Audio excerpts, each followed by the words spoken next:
So after a long time, probably, we have a Blackboard session here. This is our first webinar from Marketcalls. And in this session, we'll be learning the basics of the AFL coding. And I able to see a couple of new faces who are trying AmiBroker. So anyways, we'll be starting AmiBroker from the scratch. We'll be covering a little bit of basics about how to handle with AmiBroker.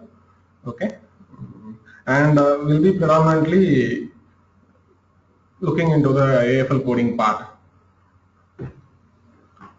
So we are not teaching anything advanced over here, but these are the damn basics to know if you want to go one step ahead in the AFL coding.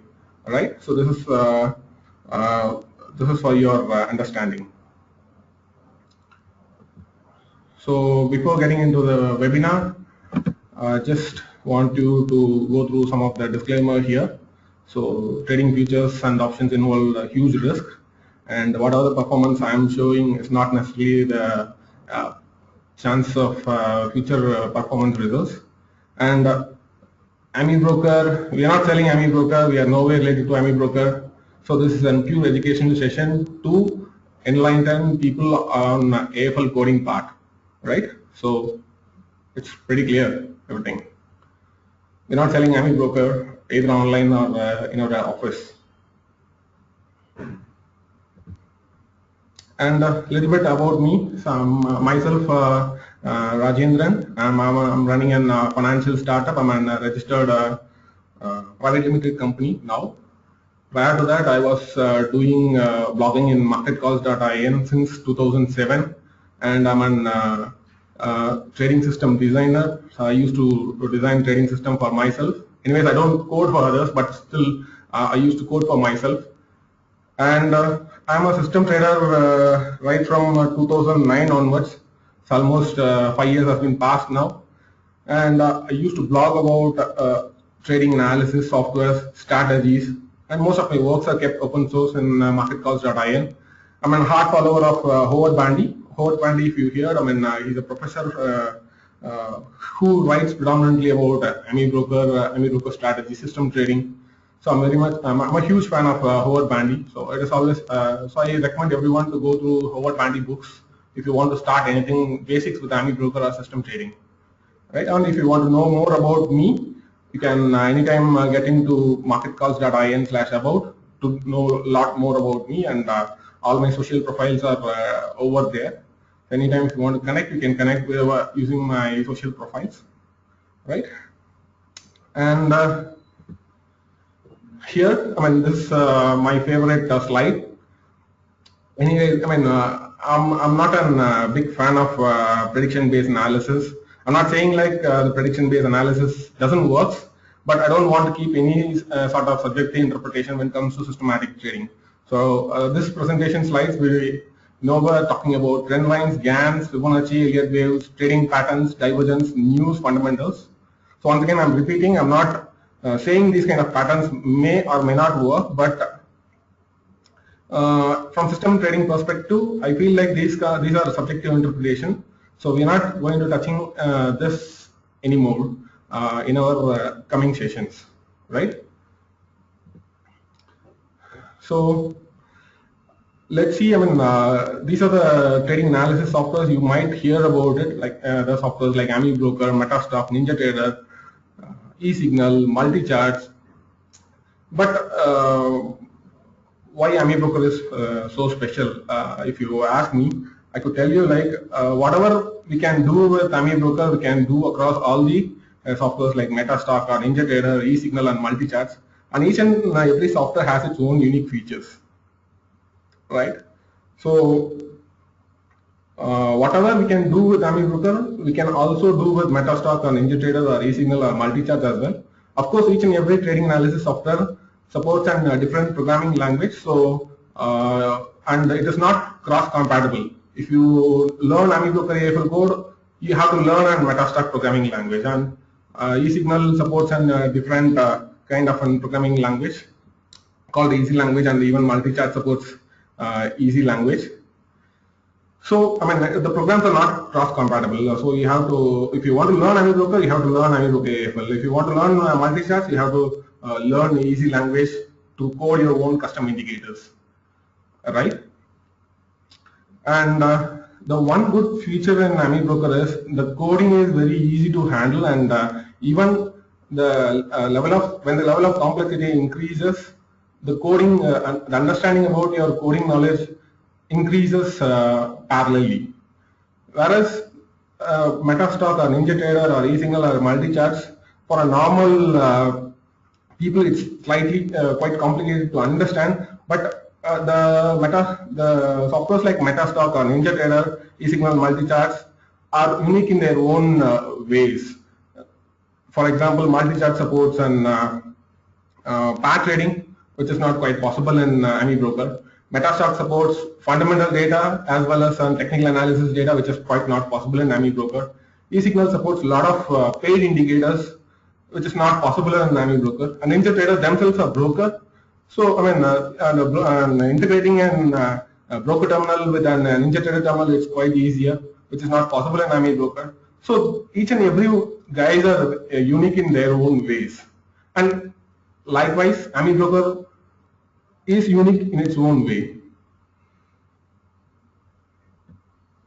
right? So if you are very new to AmiBroker, so you probably want to try with the EOD, I mean the free database.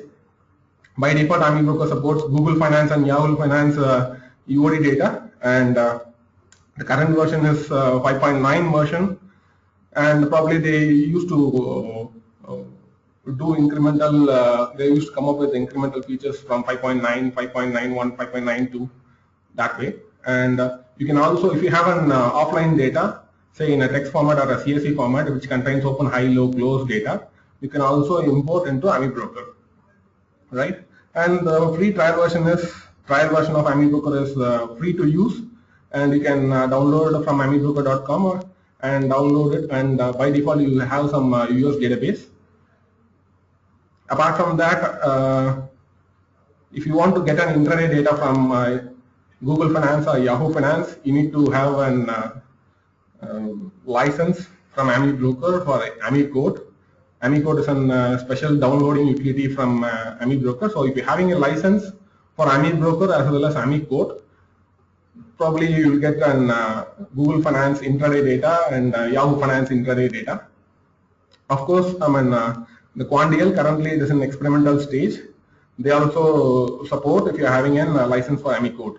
Whereas if you don't have a license, if you want to try it out, you can try out with Google Finance EOD and Yahoo Finance EOD, where predominantly you'll be able to get cash market data from Yahoo and Google, but Yahoo and Google doesn't provide future market data. So if you want to get a future market data, you need to go for an subscription-based data providers. So if it comes to the subscription-based data providers, probably when it comes to Indian market, we have Global Data Feeds, NeoTrade Analytics, and eSignal, right? And eSignal itself a platform, and they also providing data feed for AmiBroker as well. And when it comes to US markets or some other markets, you can always try with the eSignal and Interactive Brokers. So Interactive Brokers themselves, they are a brokerage as well as they provide data for their customers. So if you are from an Australian market or an European market or from US market, you can always try with Interactive Brokers, where you will get a data feed free of cost. So the only thing is you have to have a brokerage account with Interactive Brokers, right?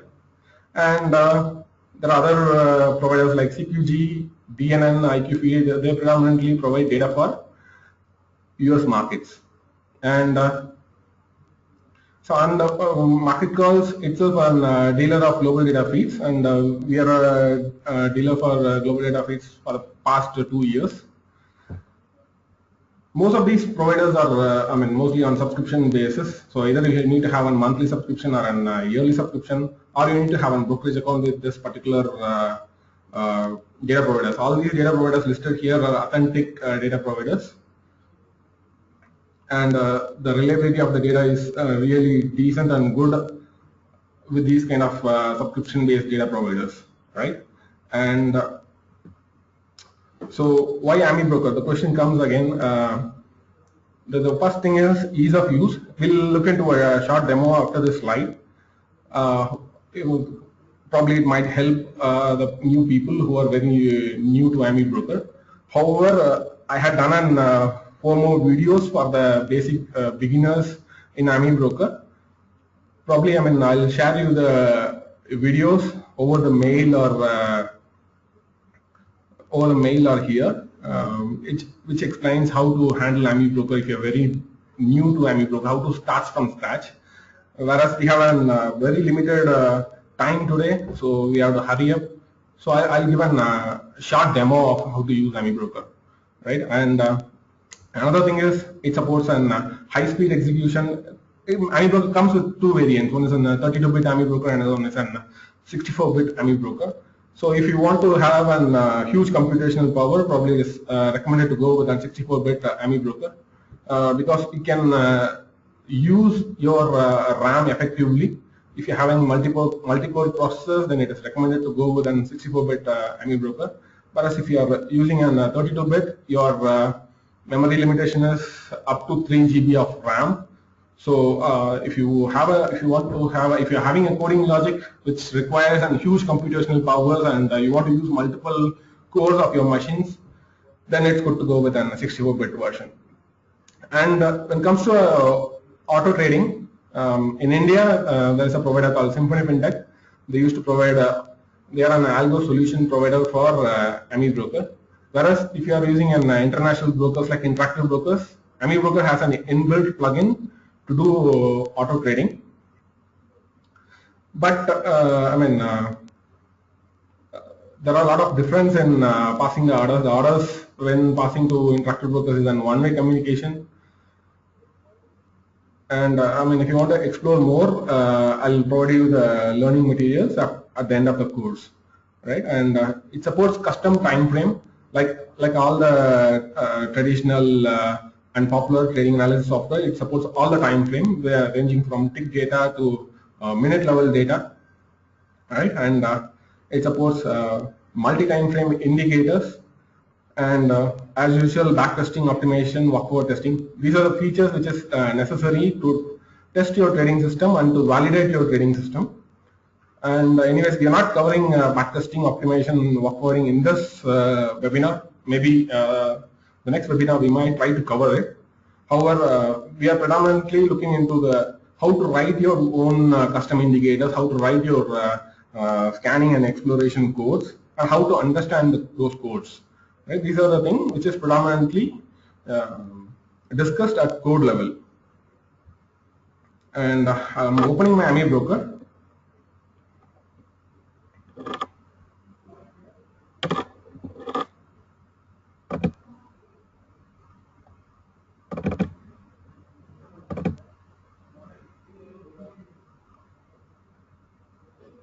So you can ask your questions at the end of the session, probably by 11:45 Indian timing. We can ask the questions, right? I'm here. I'm using global data feed.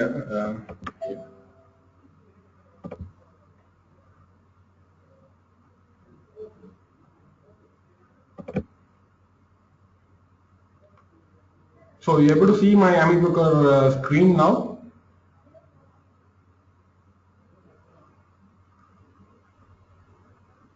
Okay, so the voice is good. Okay, great. Thank you.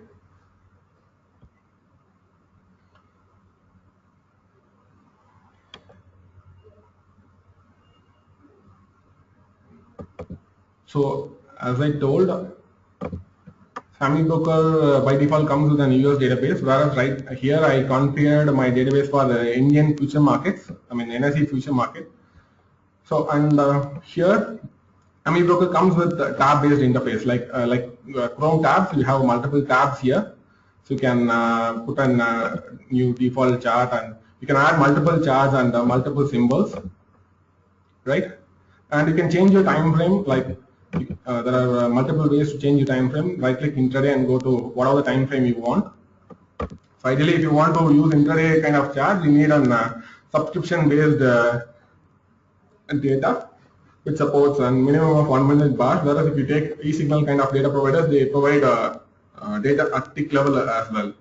So it depends upon the data provider whether they are giving at 1 minute data or an tick level data. But however, either the tick level or 1 minute, it is going to be a intraday, means it is going to update tick by tick. The only difference is eSignal provides tick level data where you can see the charts at tick level. The tick represents, each and every tick represents a trade, right? So the another thing is, say if you want to watch multiple charts at a time, so you can go to window, you can do one tile vertically, so you can see multiple charts at any given time.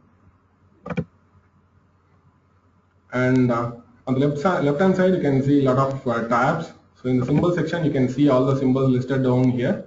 So I haven't added all the symbols. Probably I'll go to the correct database. Go into File, Open Database. You can have as many database as you want. Say like you want to have a database for US market, you can have it for your only for US markets. If you want to have a database for the Indian markets, you can have it only for Indian markets. If you want to have it for the Australian database, you can have it for only for the particular markets. Likewise, you can categorize your data into the UOD data, a separate database for UOD data and a separate database for intraday data. That is also possible. I'm just going to global data feeds FNO. Okay. So here, symbols, if I go to symbols, I can see all the symbols of future markets here. And one thing I just want to tell you is there are two kinds of data you can see. One is a continuous database, and another one is a non-continuous data. So for example, the Nifty-Y contains a continuous it is a continuous contract, means whenever the expiry ends, the symbol remains the same, whereas the data gets added automatically, and the next month contract automatically happens to the existing contract. Whereas global data feed also supports an non-continuous contracts. For example, Nifty 15 March future. So if I type it, I can retrieve it from the search. Nifty, so you can see here. So this one is a non-continuous contract, means once the contract expires, we will be not using the symbol anymore. So we have to delete it, and we will not be using it anymore, right? So it is always recommended to use non-continuous contracts if you are going to trade in a lower time frame, whereas continuous contracts have a long historical data set, and it is also having the capability to add more and more historical database. So if you are trying to trade in a higher time frame, it is always good to trade with an continuous contract based database. So make sure that if you are buying any real-time data, it supports both continuous as well as non-continuous contracts. Most of the authentic data providers will be able to support on both of these, right? And if you look into the charts, you can see a lot of folders here on the right hand side. The major thing is the basic charts, where you can find all the basic candlestick level scripts and candlestick level information. So what I'm going to do now, I'm just going to do an opening a new blank chart. I'm just going to put on plain candlestick. To put a plain candlesticks, you have to go to the price. You have to do a drag and drop, right? And if you want to plot anything like a moving average, which normally we plot over the charts. So anything if you want to plot over the charts, you have to do a drag and drop, right? And if you want to do an plot below the charts like an MACD or an ATR kind of things. So all the classical technical analysis indicators are available in the indicator section. So all your underlying indicators like an ADX, I'm just putting an ADX here. ADX, so we can change the parameters from the external control, so you can see it in the real time. You can change the colors or whatever you want, or you can do it over from the external window, right? And so these things are nothing but on programming codes. So this is the one which we are going to discuss now. So we'll quickly finish this basic session, and we'll step into the how to create these kind of stuff, and how to at least how to understand this kind of stuff, right? Okay, so to close this new plane, what I'm going to do, right click and close. Once again, I'm repeating, if you want to do an overlying indicator, you have to drag and drop, and anything you want to put an underlying indicator like an ATR, you have to right click and then do an insert, right? And you can using this control, you can change it in real time, or also you can type over here to change the values. So these are the input variables. Using that, you can control the parameters of the indicators. And another thing is, if you right click and go to the edit formula, you can directly reach the charts. So here you can see the programming build itself automatically. Whenever I'm dragging and dropping, say like I'm dragging and dropping this triple exponential moving average, so it automatically assigns the color and the default periods. So if I look into the code keeps on appending itself, right? But these are the custom, these are not custom indicators, these are the ready-made built-in indicators which comes by default when you are installing AmiBroker, right? Probably what if I want to install my own custom indicators? So there are a lot of libraries here. AmiBroker itself has their own library, and Marketcalls have their own library, and there is one more website called Stock Trader where you can find tons of such indicators. You can directly copy those AFL codes and put into this AFL editor, save it, and drag and drop to your charts. So you can use the open source custom indicators just like that. I'll just show you a sample. Like for example, you want to download one more indicator from a website called let's go to Marketcalls library.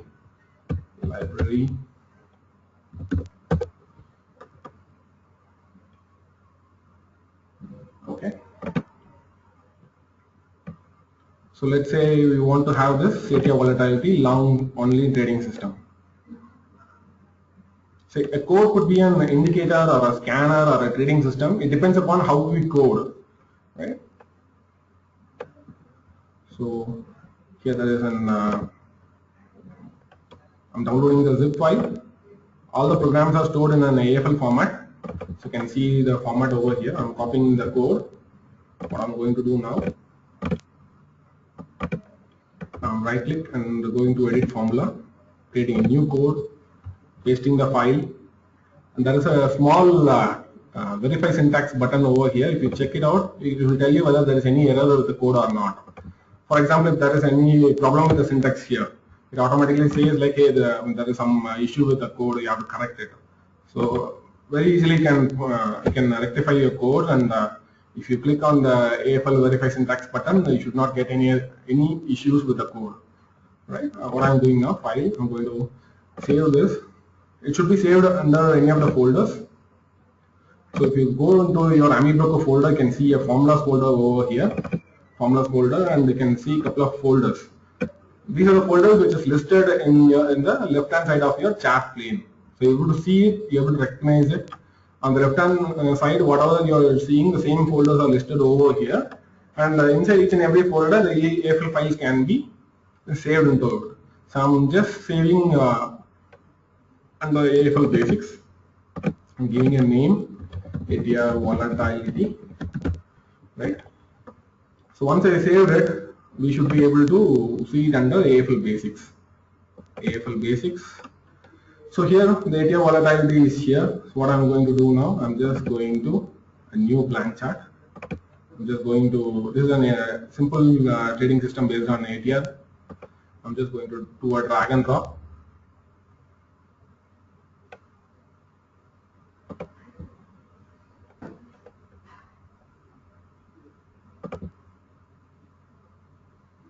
Right.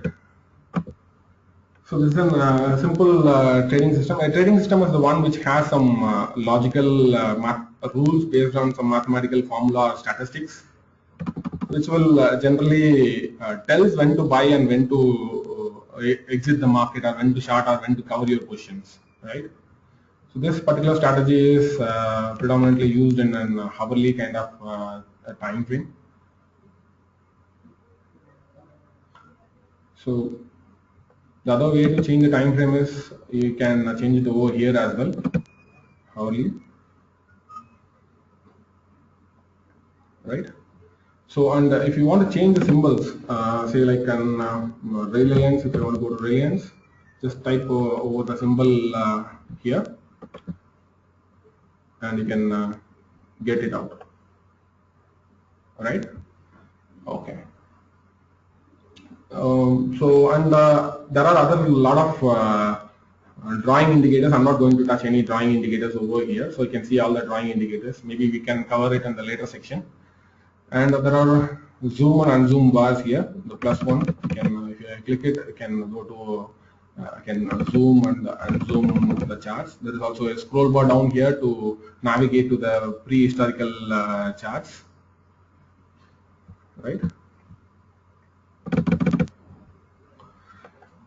Fine. So probably you get a little overview about AmiBroker now. It's quite easier and user friendly. And one thing is, what if I want to have a 3-minute kind of charts? The one easiest way is type 3M over here and you get 3-minute charts. If you want a 45-minute charts or an say 8-minute charts, just type 8M. Or if you want a 2-hour charts, type 2H. You'll get a 2-hour charts. Right? For example, you want an 20-minute charts, you can get a 20-minute charts. Whereas if you want, there is another way to get it. You can right click and go to Intraday. You can find some of the custom made time frames. So how to set this kind of time frames? The one way is go to Tools, Preferences, go to Intraday, and here you can control your time frame. Say I will be predominantly using 3-minute time frames. In that case, you can set 3-minute time frames, or if you want to set a 3-hour, whatever you want, you can set the required time frames here. Apply it. Okay, so now you right click and go to Intraday. You will be able to see the 3-minute time frame here, right? Fine. And another one more interesting feature in AmiBroker is you can go to there is one more feature called bar replay. So you can simulate the bars. You can simulate it bar by bar and see how your trading system is performing in real time. You can just like that, you can simulate and watch how your indicators are performing, whether it is doing good or bad. You can do it. You can test your trading system visually. In other terms, you can test your custom indicators or your indicators how it is performing visually. I'll show you a little demo over here. So 2005. Okay.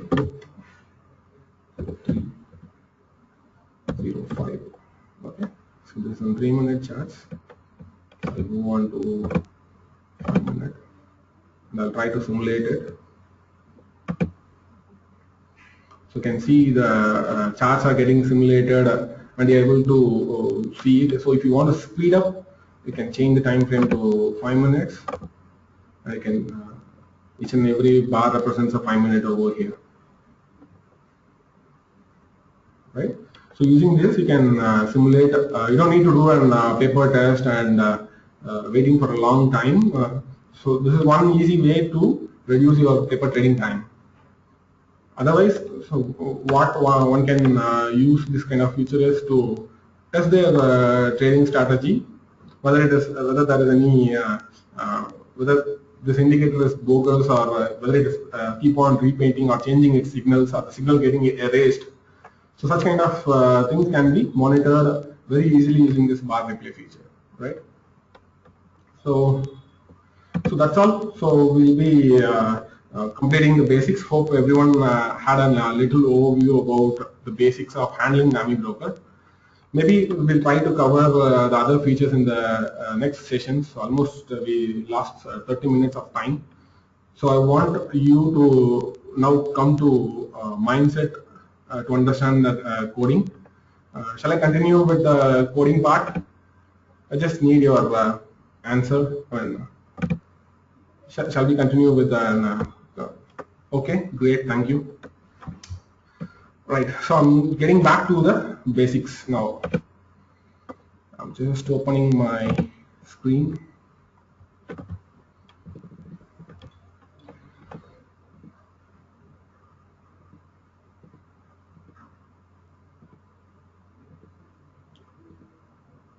Okay, so AmiBroker formula language. So it is simply called as an AFL. It is quite similar to C and C++, but it is slightly different from it, and it is also called as a vector programming language, where we treat each and every variable as an arrays. If I say arrays, I'll explain you a little bit later. But what we can do with this AmiBroker formula language, we can create our own indicators. I mean, apart from traditional indicators, we can anything which can be mathematically coded or which can be statistically possible. Those kind of formulas can be converted using AmiBroker AFL, and we can use to plot indicators, or we can write an scanners, or we can do an exploration. I'll be explaining what an scanner and what an exploration shortly. And there is something called Guru commentaries in AmiBroker, which will, after coding, it will tell when to buy, when to sell, or what is happening in the market. Those kind of commentaries can be coded in AmiBroker AFL. And another thing is we can write our own trading system rules. The trading system rules are nothing but when to buy, when to sell, when to short, when to cover kind of stuff, right? So I'm just going to the next slide, AFL tokens. So the AFL tokens are the one, these are the key elements in the AmiBroker formula languages. The identifiers. The identifiers are, in other terms, it is called as variables, which we use to store certain data into it, and constants like the numbers 10, 20, and strings. Strings can be anything. If you want to do any kind of string operations, we can do with this string tokens. And operators and punctuators are the one which will be predominantly we'll be talking about it, right? So there are AmiBroker supports and built-in identifiers called open, high, low, close, volume, and open interest, average. So these are the built-in identifiers. I'll tell you how this works, but prior to that, I'm just opening my AmiBroker. I'm just going to my AmiBroker screen. I'm just going to my AmiBroker screen. So you're able to see my screen, right? I'm going to my edit formula. Just going to a new formula. So right now I'm in AmiBroker AFL editor here, right? So if I type anything, say like type something, it is shown as a different text. Whereas if I say like C, or if I say close, so you can see the letters are getting bold. Means it is an anything which is mentioned in a bold black color. Here in AmiBroker AFL editor, it is nothing but an inbuilt identifier. So the open, high, low, close. So these kind of things will retrieve the data from the AmiBroker AFL. It retrieves the data from the charts, and it stores all the variables inside the close, open, high, volume, and open interest, right?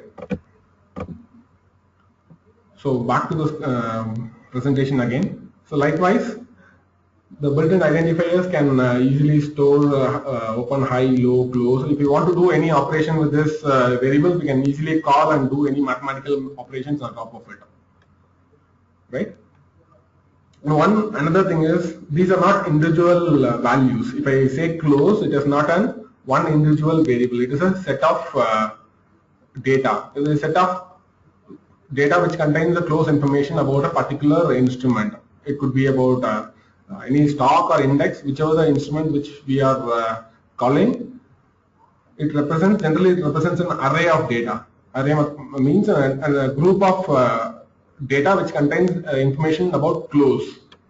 If I say volume, it contains the entire historical data set of volume, right? And so I'll tell you about there are when we used to compare and say like when to buy and when to sell kind of thing, we need to use comparison operators. So predominantly we'll be using greater than or less than, or greater than or equal to kind of comparison operators. So these are the set of comparison operators which are supported by AmiBroker, which eventually returns either true or false.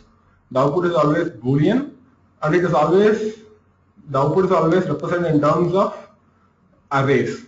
Once again, it is when I compare two things, like whenever close is greater than moving average of 10, it returns always an array of true and false.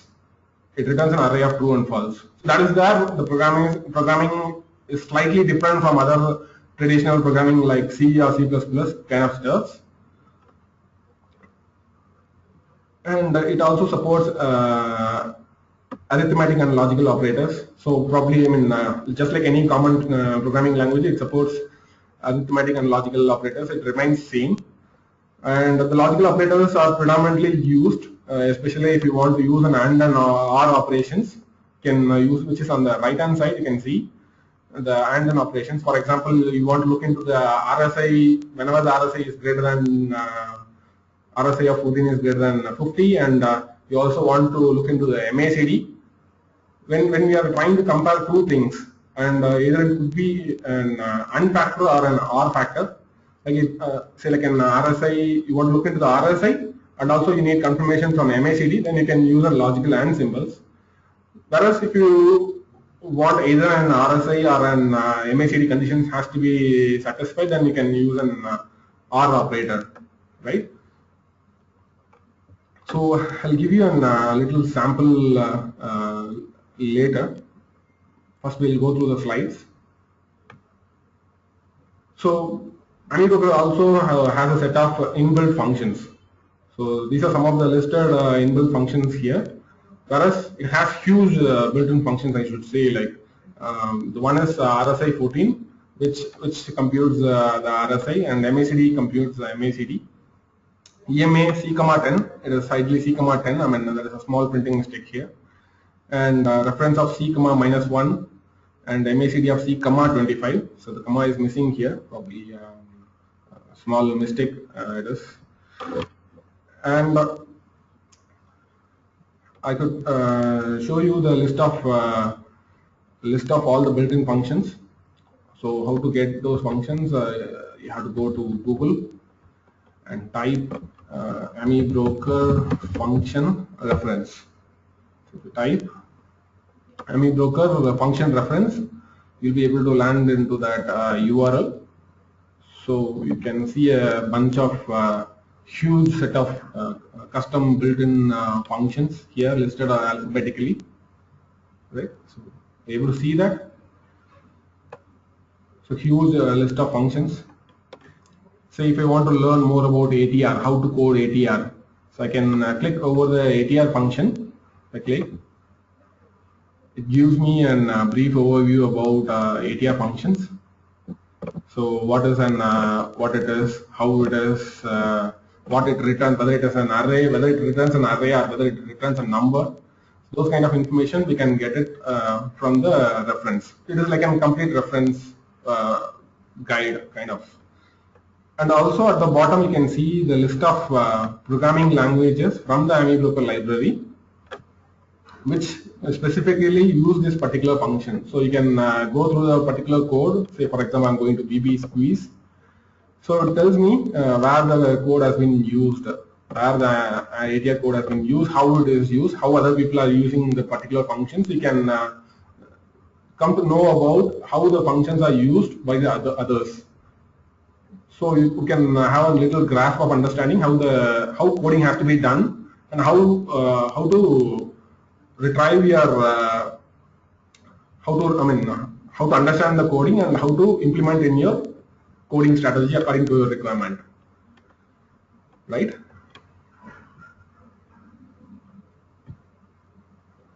And so another way to get the information is you have to go to your AmiBroker editor.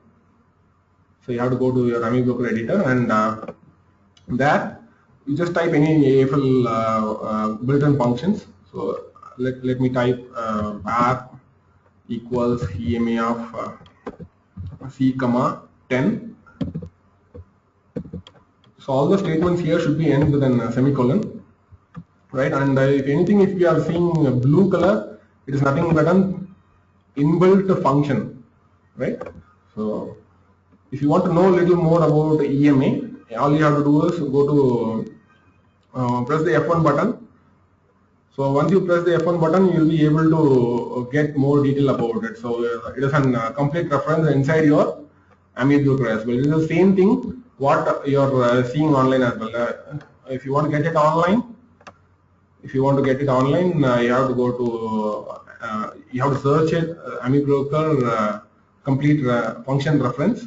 So you're able to land an online tutorial. Whereas if you want offline as well, just by pressing F1 over the built-in function, which is ideally blue in color, you place your cursor over the blue color and then press F1, you'll be able to get the AFL reference for the particular code. So it will tell you how many variables we have to pass it, what are the things we have to pass into the functions, right? It will give you a little overview about how the function has to be passed. So the questions anyways, it will be taken after 11:45. So till that time we'll be predominantly discussing about AmiBroker AFL. Just be in a listening mode, then we can get through the questions, right? So as I said, the session is being recorded, and you will be able to view the presentation after once it is uploaded. The YouTube link will be shared. Okay. So anyone is still not able to hear the voice or able to see the presentation, I request them to be calm, and anyways, I'll be mailing you the complete link as well as the PPT or whatever the AFL which we discussed today, right? Yeah, thank you.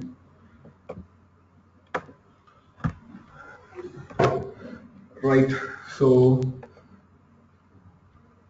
now anything which is little complex, say like and there are some more functions called set position size. So if you want to know, if I type here, you will see it is painting a blue color, means it is a custom built-in function. Anything which is dark black, it is nothing but an dark black is nothing but an built-in identifier. Like I said, the open, high, low, close, and volume, open interest kind of things, right? So set position size, I'm pressing function F1. So we'll be able to have an idea what an set position size is all about. So we can read about it, and we can go through the sample codings done by AmiBroker itself, and there are also the user-based indicators or trading system. We also get to know more about it, how the function has been implemented by others, right? So I'm just closing here and going back to the presentation. Right, so the link is given over here at the bottom, where you can use to get the complete function reference. Otherwise you can simply search AmiBroker function reference. You can land into the AmiBroker built-in functions list. And there is one more thing called bar index. Bar index will tell you how many bars are currently in the particular chart and the particular time frame. It depends upon the time frame. It will tell you how many bars are there. There is one more variable called bar count. Bar count will list you in terms of numbers, whereas the bar index will tell you it will number each and every bar. Bar index is a function which numbers each and every bars. For example, there are 200 bars are there, then each and every bar will be numbered from 0 to say, like if there are 100 bars, it will be, the bars will be numbered from 0 to 99, right? Whereas the bar count contains only the number, barcode number. And barcode number, say like the barcode is 100, means it means there are 100 bars. Whereas bar index will list from 0 to 99. Right, and cross function, we can use it to compare two arrays.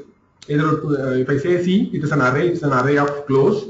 If I say EMA of C, 10, it's an array of EMA data packed into one function. Right, when I try to compare, it checks whenever there is a cross is happening between the candlestick close and the EMA of 10 period 10, whenever there is a cross, it prints a true value. Whenever there is no crossover, it prints a false value. So cross, once again, it is nothing but the final output is nothing but an array which contains a set of true and false. Right? So most of the built-in functions returns an array, and some of the functions which we'll be discussing which will return only the individual number. So we have to be little careful whether the AFL is printing, whether the output is going to be an array or whether the output is going to be an number.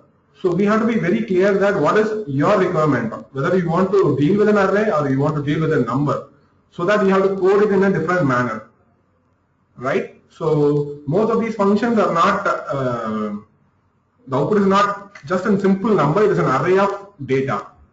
If I say RSA 14 is an array of information which contains the complete RSA 14 data for each and every individual bars. If I say, once again, reference of C comma minus 1, it always references the previous close array. So I'll give you a small example how the reference of C comma minus 1 is represented with a small example. And probably the next slide covers reference of C comma minus 1. And so this one will give you a clear idea about how to handle with the arrays, right? So here you are seeing a plain candlestick chart and how each and every bars are labeled.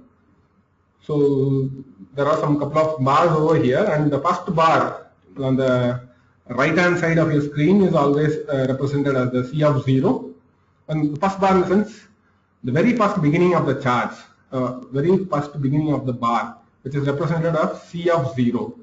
Right, and subsequently each and every bars are numbered incrementally, and the final bar, which is being updating currently, is the last bar. The last bar in the sense the very recent bar is numbered as C of bar count minus 1.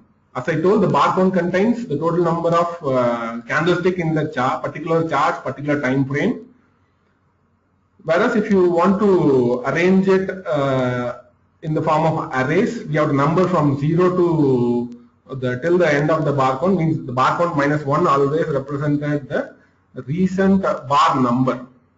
So the 0, 1, 2, 3, 4 which is displayed in the arrays are nothing but the bar numbered bars starting from 0 to bar count minus 1. Bar count minus 1 is the last because bar count represents the total number of bars. While we are representing in terms of arrays, we will start from 0 to bar count minus 1, right? So likewise, we can call any variables. Say like tomorrow, if I want to assign some variable equal to RSI of 14, I can call the variable into variable of 0, variable of 1, variable of 2. I can access individual numbers as well. So C is the value close is nothing but an array, whereas C of 0, C of 1, C of 2, C of 3, these are individual numbers. These are individual numbers. So once again, you have to be pretty clear whether you are dealing with an array, whether you are dealing with the individual set of numbers, right? So just like that, I'll just give you an example. We cannot simply add a close and close of 0. We cannot add it. We cannot add an array and a number. We can either add a number and number, or we can add an array and an array. But numbers and arrays cannot be used simultaneously. Right? I'm moving on to the next slide, and this slide gives an example. So in the y-axis, you can see the variables: open, high, low, close, volume, and reference of C comma minus 1, and the x-axis shows the days 1 to last 10 or 11 days of data. So if I say open comma of 0, open of 0, this is the first bar, means O of 0, this is 123, and similarly, this is nothing but an array representation to give a feel how the arrays will be treated. If I say open, it is not just one single data; it is an array of data. It represents today's open, yesterday's open, day before yesterday's open, and it keeps on extending till the amount of data we have, right? And if I say reference of c comma minus 1, it is supposed to be reference of c comma minus 1, right? I don't know, somehow the comma has been missed out here. If I say reference of c comma minus 1, it always represents the recent data with 1 bar shifted. 1 bar shifted in the sense, you can compare the close and reference of c comma minus 1. If you see the close, the last, the 10th bar, the recent bar contains 128, and the day before data contains 132. Right? If you compare the close with the reference of c comma minus 1, you can see the array has been completely shifted towards the right 1 bar. So if I see a reference of c comma minus 1, the array, it is still an output is still an array, but it skips the first variable and the entire array shifts to 1 position. So always close contains, the last bar of the close contains the very recent close data, and reference of c comma minus 1, the last bar always contains previous day information, right? So if you want to access previous day information or 5 day before information, say if I want to retrieve and 5 day before information, I have to simply call reference of c comma minus 5. So the minus represents the previous day data here, right? So simply we can access the past information using the reference of c comma minus 1.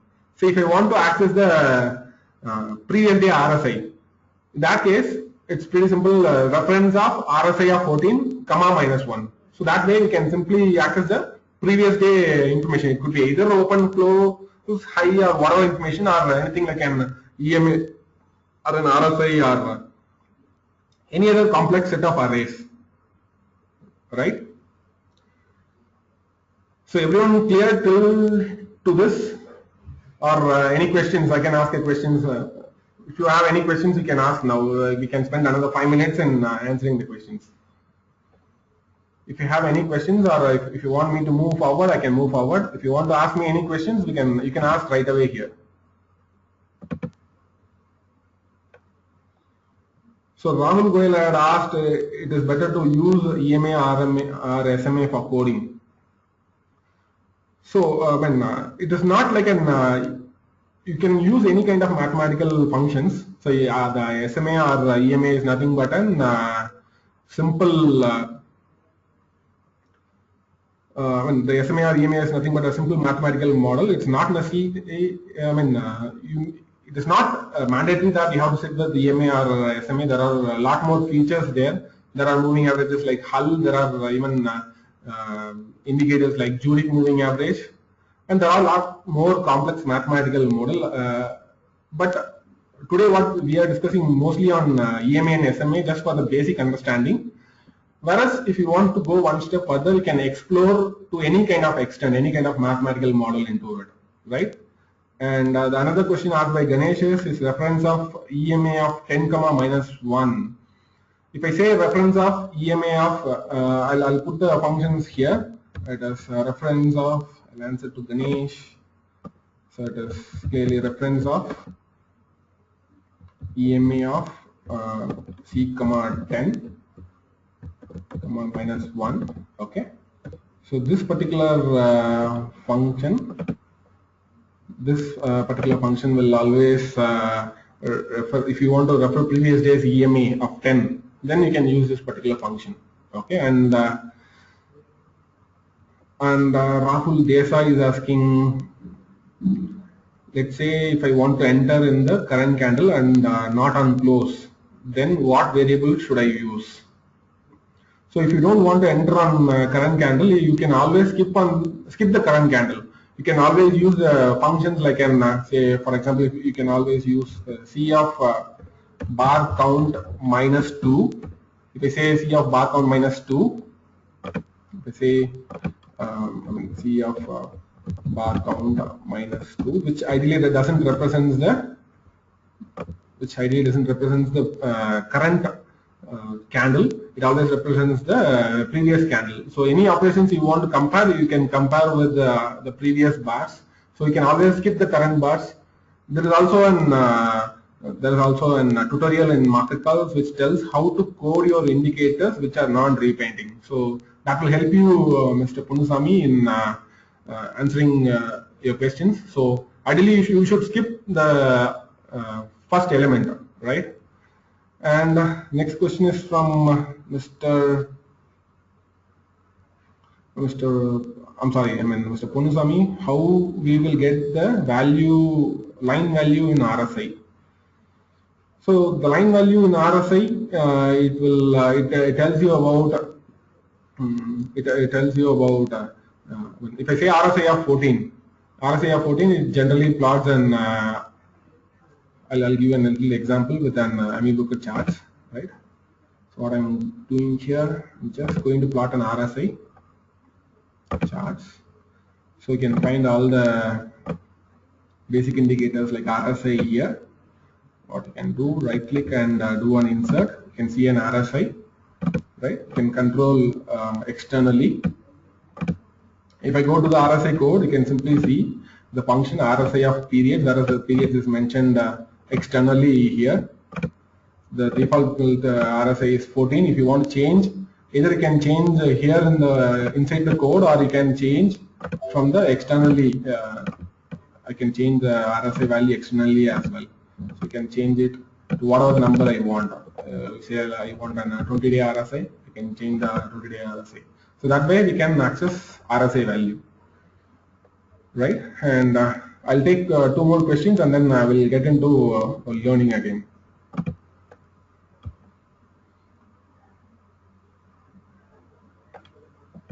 So Mr. Parag Mehta has asked which other website you mentioned for AFL codes. There are 3 websites which predominantly talks about AmiBroker. One is AmiBroker library, where you can, if you're having an AmiBroker license, you will get to have an access to AmiBroker library.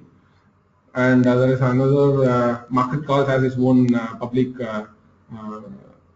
library, and where you can anyone can download the AFL codes and they can put into your machine. And another website is Stock Trader. So these are the 3 websites where you can get into you can download the information. Anyways, I'll be sharing you. There are a lot of other more websites where you can ask questions. You can people are there to answer your questions. That is covered in the PPT. And another question from Satish is I refer the previous bars array value instead of the price. How do I refer the previous bars array? So as I said, you can use always reference functions to access any previous bar array, right? And Vasant Kumar asked, how can we filter if average volume more than 100% for that specific bar? So Vasant Kumar, if you want to do these kind of things, you have to be a little bit comfortable in handling the operators, the basic operators. You have to represent how to compare your current volume, and how you have to do an average of volume, and they have to compare with the current bar, and they have to try to understand what is the current percentage between the average volume and the current volume.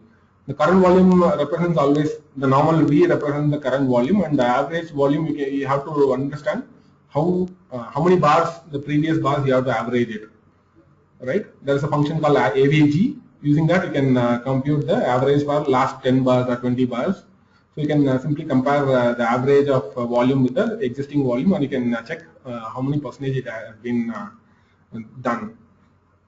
And the last question, I'll take it up. There are too many questions here. Okay. So Mr. Sachin is asking 5-minute chart, how we plot 20-day daily EMA. So Sachin, AmiBroker supports multi-time frame support. We'll be covering, it is a part of the AmiBroker AFL code. So I request you to keep patience, and we'll be talking more about it.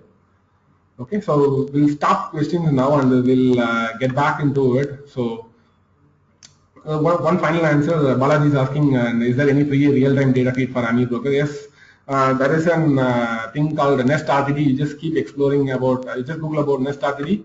If you're having a Nest trading terminal, you can very easily, there are a lot of open source softwares available in the public domain.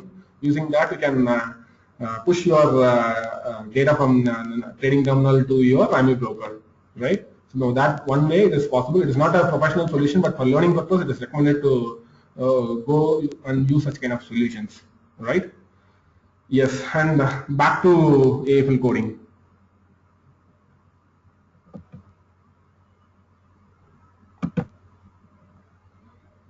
So where I left.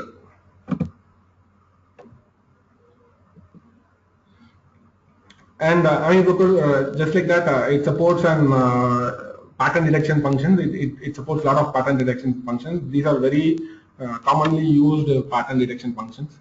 So if I want to identify an inside bar or an outside bar, or if I want to identify a gap up or gap down, I can use these functions.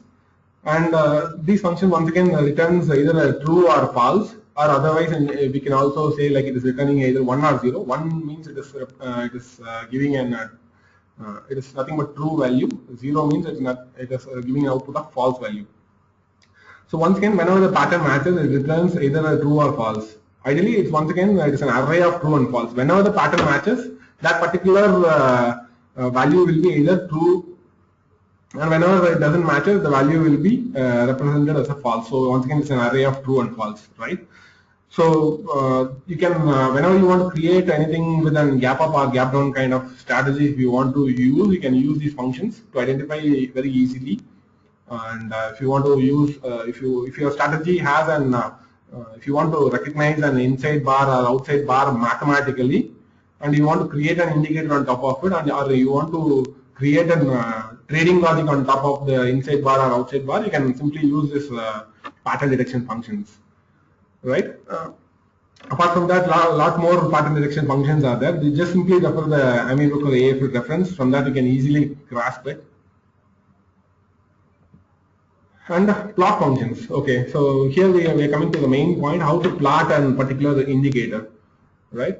So whatever the built-in functions, we can very easily plot it. But how I want to plot an something a little complex formulas, how I can plot it. So you can use plot functions, and I'll give an example how to use the plot. There is one more thing called plot OHLC. That is also I'll give a short example, and plot shapes.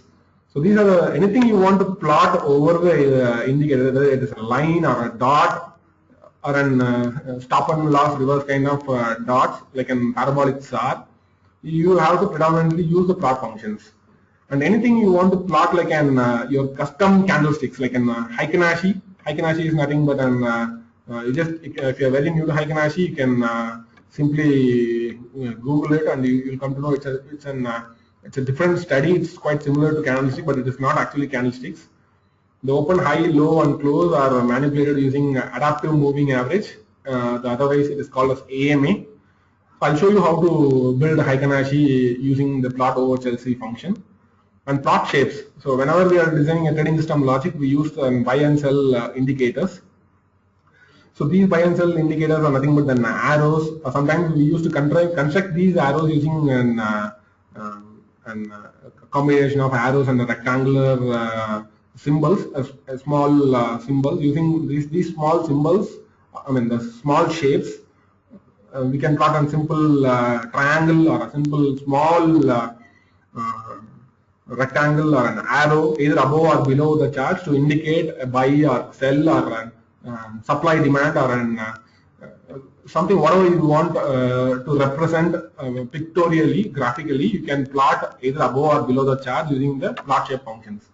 Predominantly people are using to plot the buy and sell signals, the buy and sell arrows, right? So I'll go to my AmiBroker now. I'll tell you how to plot a custom indicator. I mean using. So I'm just going to my AmiBroker. I'll put a new chart, new blank chart. So everyone is able to view my screen. I'm just going to my new blank chart. Right? So I'll switch my symbol to Nifty. Switching my symbol to Nifty, and the price. That is the price. It is in the basic charts. You can see the price. Okay. insert, and I'll put 5-minute charts down here. What I'm going to do now, I'm just going to put an RSI.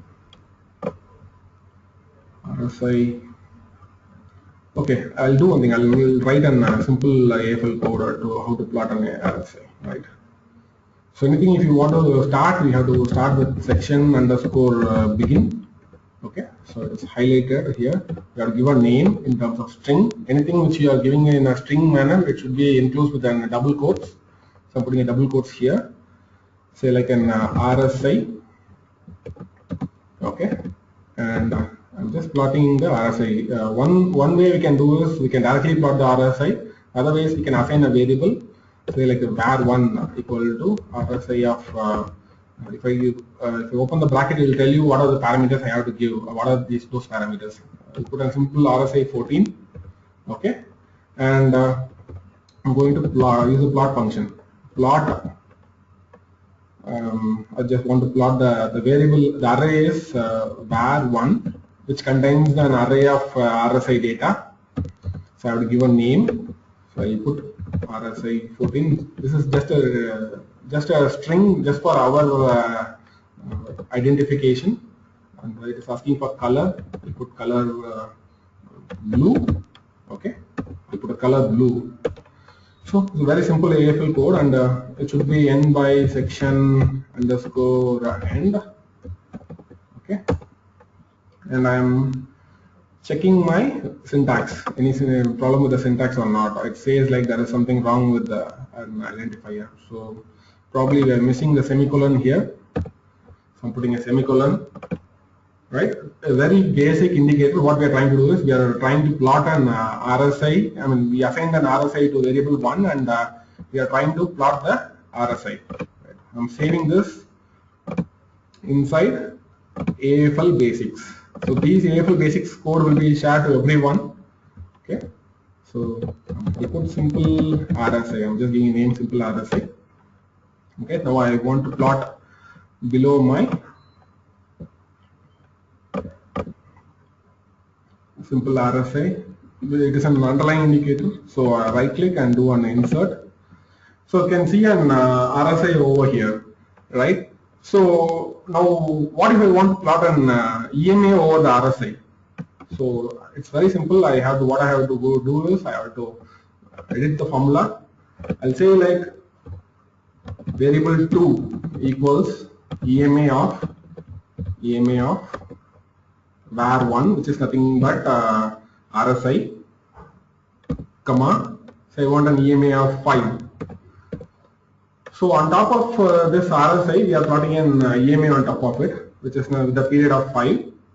Okay, so I'm just doing one more plot to plot those variable 2, var2. I'll say like EMA of RSI.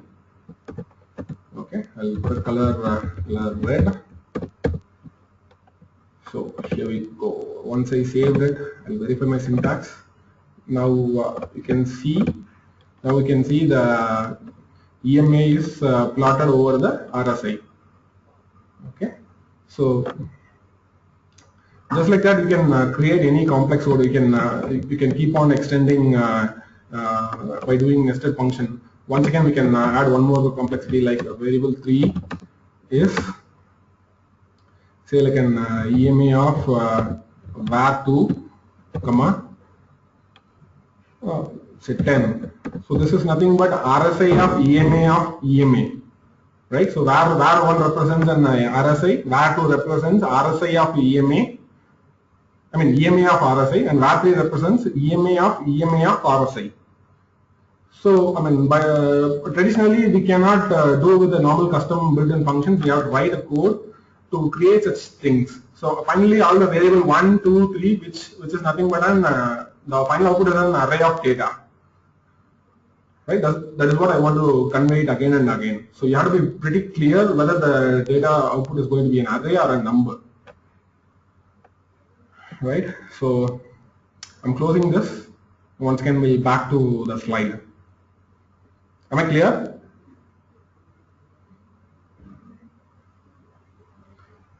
Okay, great, thank you.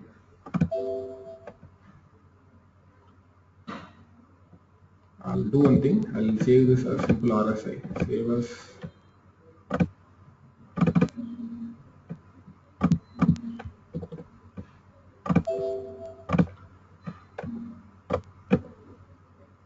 okay. Now we'll get back. So now we are done with plot function. So how about a plot OHLC? Plot OHLC. So I had an I'm going to a new blank chart. And from the blank chart, I'm going to pull a Heikenhashi. So inside the AFL basics, I had an Heikenhashi. I'm just doing a drag and drop. So you can see something similar to one candlestick, but this is not an actually candlesticks, which is quite popular right from 2006 onwards. And still many people are using Heikenhashi to build their own trading systems, right? And if I look into the code, you can see there are 4 variables here: HA close, HA open, HA high and low. These are built using the HA close is nothing but an average of open, high, low and close. So we are using a pre-built identifiers here. And HA open is nothing but AMA of reference of HA close of -1, comma 0.5. So probably you're able to identify very easily without any programming skills. You can able to understand. I guess you can able to understand what's happening in HA open, how the computation is done, right? And HA high, similarly, they are using the computer HA close and HA open. They are trying to identify the max value out of it. The max value is ideally a number. It is not a variable. So if I go to max function F1, I can easily identify the okay. The output is once again an array, right? So this computes the maximum number, and then HA low computes the minimum number. Finally, we get a different open, high, low, close value. So if I want to plot those open, high, low, close values, I have to use plot OHLC. I have to give all the new open, new high, new low, and new close figures to frame the new candlesticks. So the Heikenhashi is quite popular, but however, if you tomorrow if you want to build your own candlestick-based studies, different studies like Heikenhashi studies, you can use plot OHLC to plot your own stuff, right? I'm just closing this. Hope you understand. And the another thing is the last plot function is plot shapes, which you can predominantly see in most of my studies. I'll pull an super trend charts over here. I'm just going to a new blank chart. Just going to a new blank chart. I'm trying to pull super trend indicator. Super trend indicator. I'll put the recent version super trend 3.0, doing a drag and drop. So you can see the buy and sell arrows here. It contains some buy and sell arrows, some dashboard, some trailing stop loss values, some target levels. If I go to the code, you can see a bunch of stuff happening down here. It's quite tough to understand at non-coder level at this point of time. But still, I mean, I can show you what are the elements which are added over here. So the plot shapes. So these are the things which will tell you when to buy, when to sell. The variables buy, the variables, I mean the identifiers, the built-in identifier charts. It will tell you when to buy, when to short. So whenever the condition matches, it is nothing but once again an array of true and false. Whenever the condition matches, it will try to plot a shape on above, either above or below the indicator. So the offset is used, the -40 represents, we are going to plot an buy arrow, I mean arrow below the candlesticks. So ideally the sell arrow will be plotted above the candlesticks, right? So this is a custom, I mean this is a coding snippet, whereas I mean we'll be using the same code to plot the signals across all the, most of the trading systems, right? So you can see the buy arrow and the sell arrow. Sell arrow is plotted above the candlesticks, and the sell arrow, if you see, it is nothing but an rectangles, two rectangles. Inside that, a simple arrow is plotted. Just by looking, you can see just an arrow is there, but it is not an just like an arrow. It is an two rectangles with two different colors and an white arrow inside it, so that it looks little elegant. Nothing but we will be using the same coding snippet, and the coding snippet is also present in the PowerPoint, and you can refer the PowerPoint anytime, right? So back to the coding part, back to the slide. So where we left.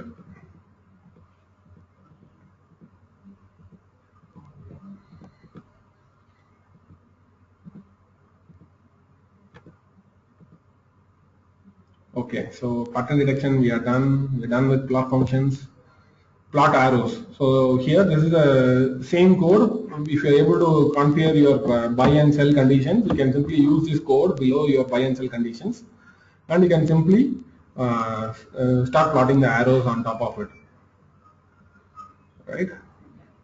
And this is another AFL array example. Here I just want to tell you what an once again we are using an inbuilt functions like begin value, end value, and selected value, and the begin value of open, and end value of open, and selected value of open. I'll tell you what these three things are about. Three things is all about little later, and finally you concentrate on the last value. The last value of open represents always the very recent array data. The output is always a number, but AmiBroker treats number as a number of the same number as an array. So the number remains the same across all the bars. So once again, the last value is treated as a number, but AmiBroker will plot as a straight line. It always represents the very recent data. If I say last value of open, it always represents the number, the recent number here. I mean, the date 10 is the last very recent data here. It is 137, right? So here the other things like begin value, end value, selected value, all these three figures are color coded. Means, I mean, I'll show you how it is, why it is color coded, and how it retrieves the value. So for example, I'm just opening a plain blank chart and then putting in a normal candlestick to it. Normal candlesticks, it is in the basic charts. Price. Okay, so you can see if I double click anywhere over the charts, you can see a green line, and once again if I double click somewhere else, you can see a red line. Once again if I click, you can see a blue line. So you can see three lines over here in the charts. So the first one which is represented in the green is nothing but the begin value, and which is represented in the red line is nothing but the end value, and the blue always represents the selected candlestick. If I select something, just like a single click, it says like I selected that particular candlesticks. So if I select something and if I want to retrieve some data out of it, I can use selected value. Whereas if I want to have a begin value or end value, I can always double click over somewhere else and it will tell you, it will give me a green line. Double click at the other end, it will give me a red line. Just a simple click always give me a blue line. Right. So if you want to erase all these lines, just to do once again double click, it erase all the lines. Once again, I'm repeating. A double click, first double click always represents a green line, and the second double click always represents a red line. And if I clicking a single click anywhere, it always represents a blue line. And the green line is represents the begin value. Using that, we can retrieve the begin value variables for the selected data. And the end value always represents the red lines, and the blue represents the selected values. So using that, so now I'm going back to the slide so that we can very easily identify it. So the green represents the selected. If I say the fifth bar is the selected value, which is 124, then begin value represents a number of 124 across all the arrays, and it will fill the entire array with 124. And end value, which is represented as a red one, which is nothing but the 8th bar here. So it keeps on printing 122 because the 8th bar is 122, and the end value of open is always 132 across all the entire array data set. And selected value, if I select 121 as the selected value, then the selected value always will be represented as a data set of 121. and last value always represents the very recent data, right? So are you with me, everyone? Are you with me, everyone? Just raise your hands. Just want to know, I mean, we are in, everyone in sync with me? Great. So thanks everyone, and I'm moving to my next slide.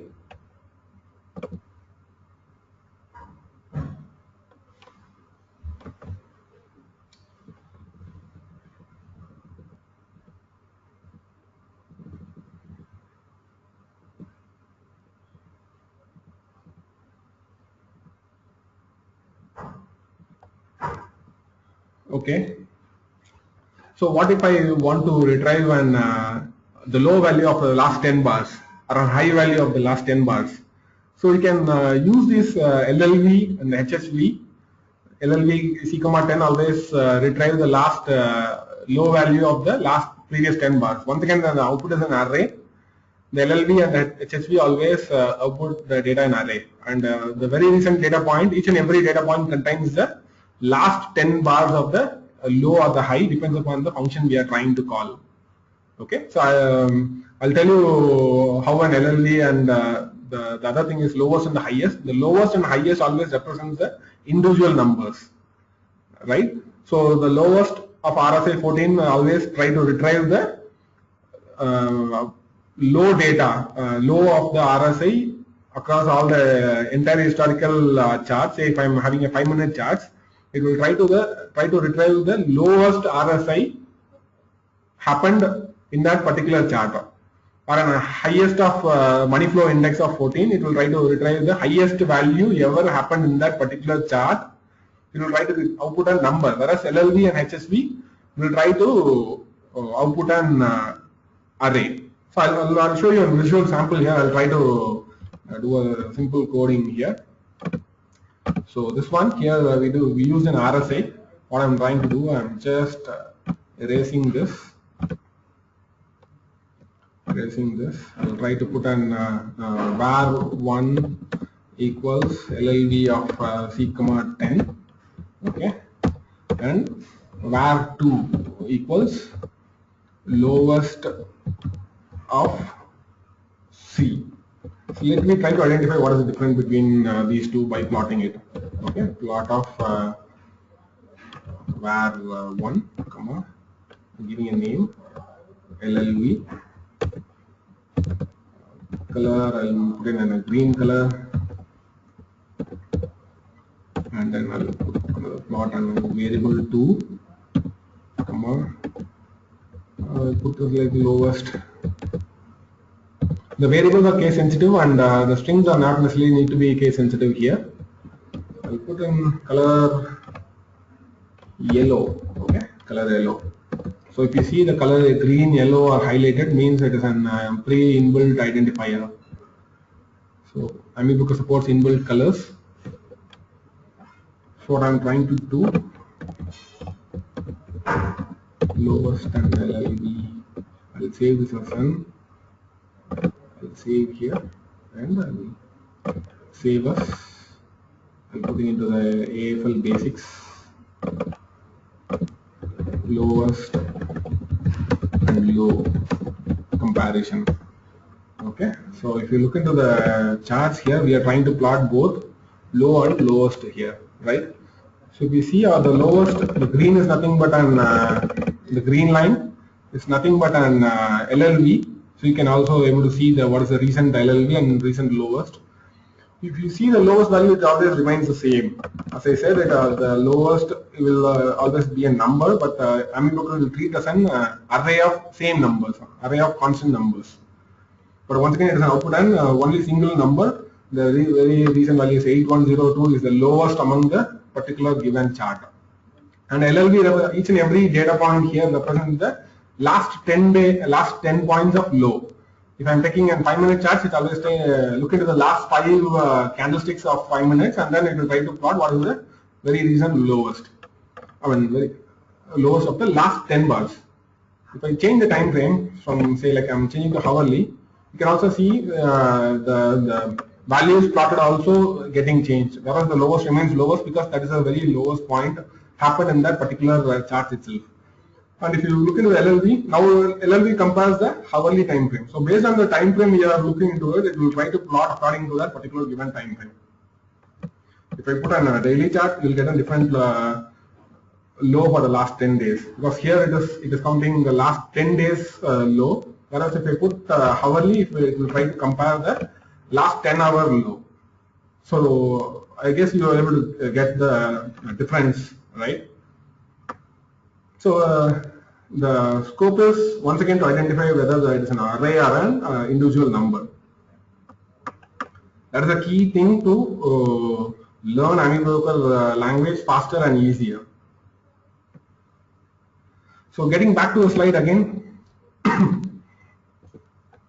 So alerts. So we are not discussing a lot more about alerts here, but I am just going to show you a very quick sample what an alert is all about. There are a lot of various ways we can plot an alert.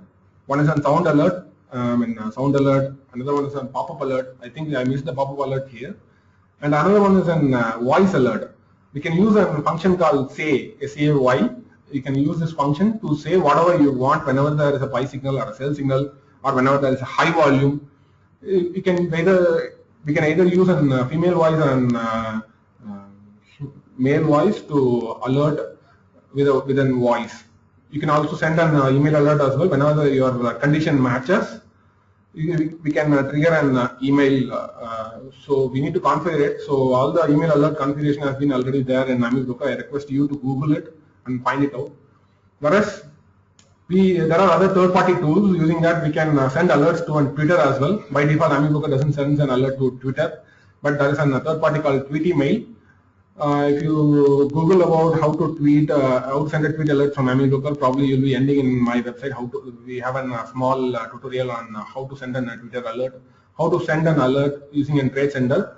Trade Sender is a smartphone app, an Android-based app. Using that, we can send an alert from from your desktop to your smartphones. And Pushbullet, once again, Pushbullet is an Android app. Where they have their own open APIs. We can use these HTTP APIs into our AmiBroker, and we can send an alert from your AmiBroker to your smartphones. Smartphones in the sense to your Android Pushbullet applications. So whenever there is a buy or sell signal happening, you can either send to your yourself, to your mobile, or to your some other device, like to your desktop, to your Chrome browser. So because the Pushbullet is nothing but where you can send information to browsers, you can send an information to desktop, you can send an information to any mobile devices. You can, in fact, you can even broadcast to multiple people as well. Even the Trade Center do a broadcast. Tomorrow, if you want to send an buy or sell signal to a group of friends or to your subscribers, you can use Trade Center or Pushbullet. Pushbullet is a custom design. You have to code your own thing, whereas on Trade Center is a ready-made stuff. You just go and explore tradecenter.com. You'll get to know more about it, right? And so to send a sound alert or a voice alert or a pop-up alert, we simply use an AlertIf function. AlertIf function, I'll show you a little sample how it works. I'm pulling an Supertrend code here. The Supertrend code, okay. So we have an AlertIf function. AlertIf. So we have an AlertIf function. So which will eventually do an pop-up here. It will do an pop-up as well as it will play the sound here, right? So whenever the buy or sell signal matches, it will pop up.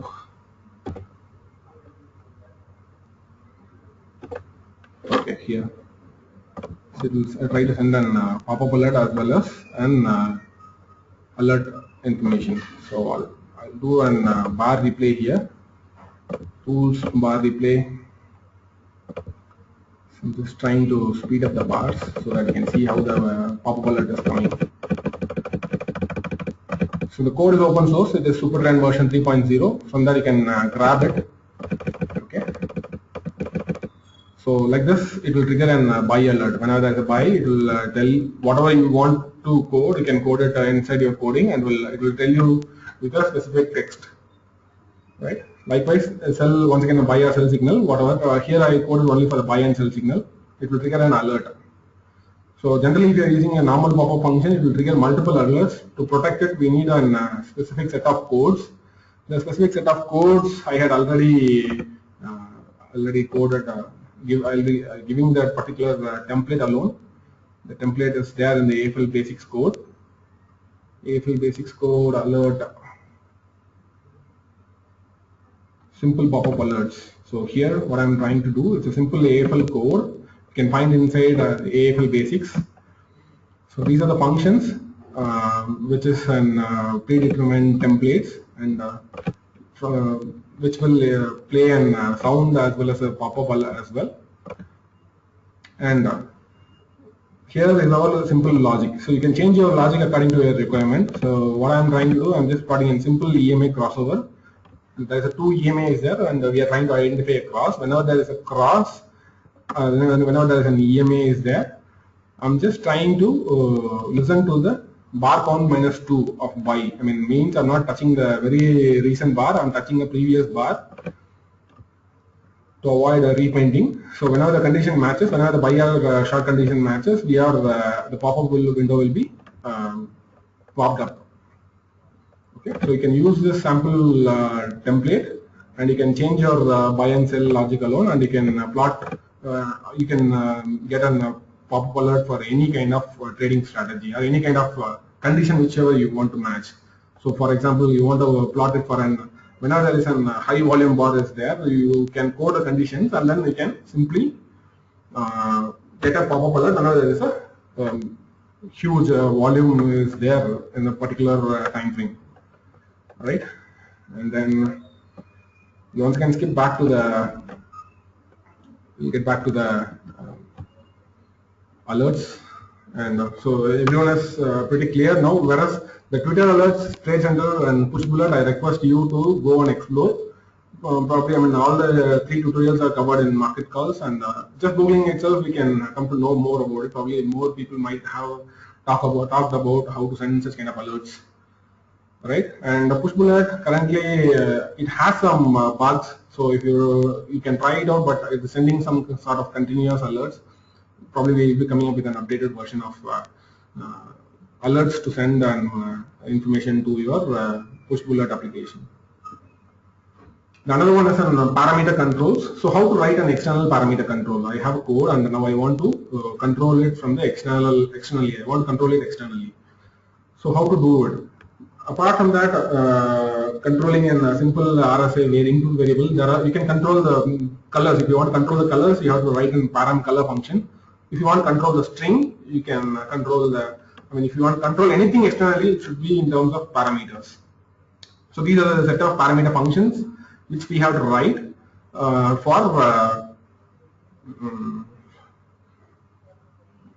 which you ideally want to control from the chart externally. Anything you want to control externally, you have to use the param functions. For example, the normal parameter, whenever we are trying to change the RSA, we use a param function. Whenever we are trying to change the colors of an RSA or something like that, we use param color function. And another interesting thing is param toggle. So param toggle, we can pass either 1 or 0 information to the AFL. We can pass either 1 or 0 to a particular variable. Based on that, we can decide what should happen next. I'll show you a small example in AmiBroker how the param toggle is used. So if I go to the Supertrend charts, Supertrend version 3.0, I right click and go to the parameters. Here I can see the colors. These are nothing but the param colors. Using the param color, we are getting the controls externally to change the colors, right? And there is also a simple param function to change the values. We can either change the values in real time here, just like this, or we can type into the box, right? And we can see it. And this is one thing is called the message box. Here is nothing but a param toggle box. If I select here, it will trigger and show a hide value If I click, it will toggle from show to hide, and if I click again, hide to show. Means what action I'm trying to do is, if I want to show the dashboard, I click on show, it will show me the dashboard. If I want to hide the dashboard, I'm using this param toggle to pass the hide variable, so that it blanks the complete dashboard, right? So I request you to explore more on this. Each and everything are similar to things. The only thing is we are passing a different variables and a different set of variables in each and every parameters. One thing is very clear: anything you want to control externally from the charts, you have to look into the param control functions. It is nothing to do about the coding part. If I want to write a simple RSI, which we tried it out some time back, I'm just going to AmiBroker again. I'm just going to plain charts. Okay, so we are done a simple RSI here. Simple RSI, I'm right click, doing an insert. So here, if I right click and go to parameters, I'm not able to find anything because I haven't coded anything to control from the external. Okay, to do that, to control anything, I'm going to the code. What I'm putting now, so I want to control the RSI variable here. So I put parameter equals param. So if you open the code, it will tell you what to write. So I'll put like RSI parameter, and you can write anything. Just for your reference, and the default value. What value should come by default? I put like 15. And what is the minimum variable? I put like 1, and I want till 100. I want to vary the range from 1 to 100 with an incremental of 1. Whereas you can give a step as 5, so that it will change from 1 to 6 and 6. Like it will incrementally update with the 5 factors. So here I am putting 1, so the incremental step is 1 here. Okay, and I don't want RSI 14. Instead, I want RSI of parameter. Right, saving it here. So now, if I look into I'm just closing the AFL editor. Right click and going to parameters. I can see the RSI of par over here. Now I can change it and realize it in real time like this. Right. So just like that, we can add any simple control, and you can give the control to the user by adding a param or anything, param color, which we are just giving in control to the user. Right. So time is nearing up. We have to finish it fast. And back to the code again. So I guess everyone is in sync. So be attentive and be fast. So we'll be going even faster now.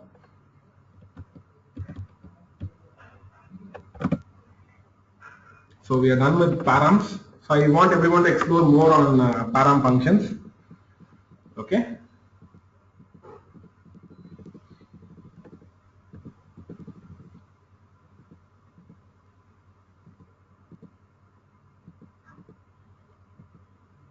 So alerts, param. So now come to the trading logic. When it comes to trading logic, there are 4 essential built-in identifiers which needs to be coded. Not all the code needs to be coded, but depends upon your trading strategy, whether it is what kind of strategy it is. If it's a long only strategy or a short only strategy, or you are going to use both long and short kind of stuff, or you are going to use a mixed strategy. So based upon this, we will be using the identifiers. The 4 identifiers are buy, sell, short, and cover. The buy represents going long, and sell represents going short. The sell represents closing your buy order. Okay, and short represents opening a new short position, and covering represents the closing your short position. Once again, I'm repeating: the buy represents opening long, and sell represents closing your long position. Short represents opening short, and cover represents closing your short position. So all these, the output is once again it contains an array of true and false, or ones and zeros. If it is true, it is 1. If it is false, it is 0. So the buy, sell, short, and cover represents the final output is always an array of true and false.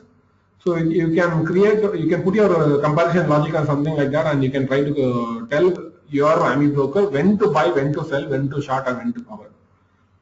So these are the things which has to be coded if you are going to use any trading system, or if you are going to do anything with the scanning. Okay. So now come to the trading logic. When it comes to trading logic, there are 4 essential built-in identifiers which needs to be coded. Not all the code needs to be coded, but depends upon your trading strategy, whether it is what kind of strategy it is. If it's a long only strategy or a short only strategy, or you are going to use both long and short kind of stuff, or you are going to use a mixed strategy. So based upon this, we will be using the 4 identifiers. So and I'll give a small demo. So a simple trading logic will take with an AmiBroker.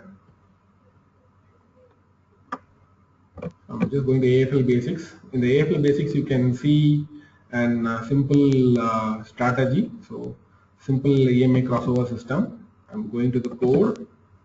So you can see the buy and the sell. This is only in short. This contains both buy and sell, short and cover conditions. When to buy, when to short. So using this, what we can do, we can say like we want to do a scan. So we want to identify when the buy and sell signal happen for a particular script. Okay. So if you want to do scanning anything, we have to represent the buy, sell, short and cover figures. I'm closing it. So now we are going to do a simple scanning. I'm just going to the plus button. Close the plus charts. I'm just going to the plus button. You can see a new analysis. From the new analysis, I'm just opening my. I'm just going to the particular folder which is there inside my AmiBroker formulas. Inside the formulas, it is AFL basics. AFL basics. I'm just going into simple exploration. No, simple EMA crossover. Okay. So now I selected the code. Now I want to scan. So I want to tell which time frame I want to scan. So there is a small settings icon here. From there I can tell what is my trading strategy, whether long or short or long and short both. So let me put only the long here, so that it will always look into further buy and sell logic. Even though we have coded a short and cover, it doesn't look into the short and cover. It looks only into the buy and sell variables. Whereas if I say long and short, it looks into both. It will look for buy, sell, short and cover. So here I'm just putting in long, and then which periodicity you want to scan. Let's say I want to scan for hourly. I just want to list out what are the buy and sell signal happened on the hourly charts. Okay, this is done, and then we are going to select which symbol you want to scan. So I'll put I want to scan only for the current symbol. I'm just pressing the scan button, and here the range. Here we can choose the range, whether for one day you want to scan or for all the day or from a particular set of days. And let me put an all course, means it will try to scan for all the given data for the hourly charts. I'll put a scan. So it lists me when it had given a sell, short, buy, cover. So whenever this incident happens, by what date, it lists those variables. So go to the settings, says okay. So whereas if my strategy contains only buy and sell, for example, here buy and sell is here, buy and sell logic is here. I don't want a short and cover. Doesn't want short and cover. I'm just disabling it. You can disable any lines just by doing a double slash, and you can remove the double slash to enable it. Okay, double slash will disable that particular line. It will not execute that line. Okay, so now it contains only buy and sell variables. I do a scan. So now it is listing when the buy signal came, when the sell signal came. I can do a double click, and then I can go to that particular chart, and I can see it shows then different arrows here. It tells when the buy and sell signal had came, right? So even clear, the scan, just by pressing the scan button, we can simply identify when the buy and sell conditions came. Apart from that, you cannot understand anything from the scan. If you want to have a little bit of comprehensive report, we have to go for an exploration. I'll tell you what an exploration is all about. We try to do a simple exploration. Okay.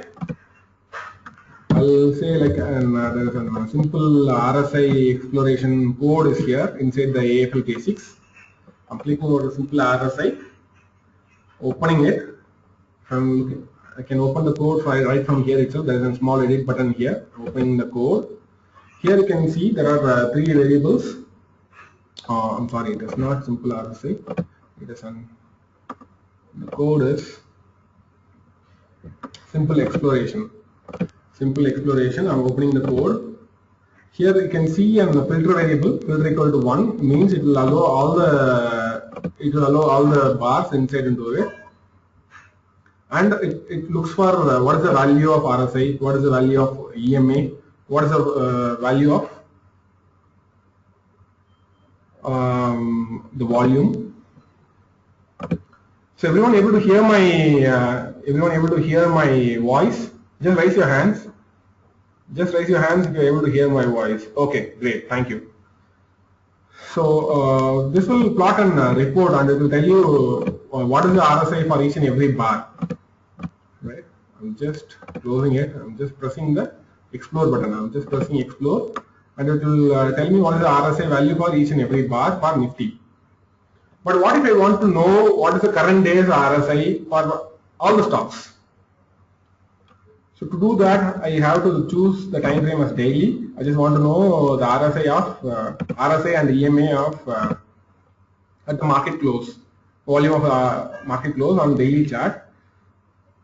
One thing I done is I changed the periodicity to daily, and then instead of selecting current, I'm selecting all symbols, and then doing a exploration. And instead of doing for all the range, all codes, I just want only for the one day, one recent day or one recent bar. Since it is a daily chart, doesn't matter. So I'm just pressing the explore button. So it will give me the RSI value, EMA value, and volume figures for that particular given date. Okay. So using this, you can generate your own reports. Say you want to have a different setup. There is one more AFL I had given here.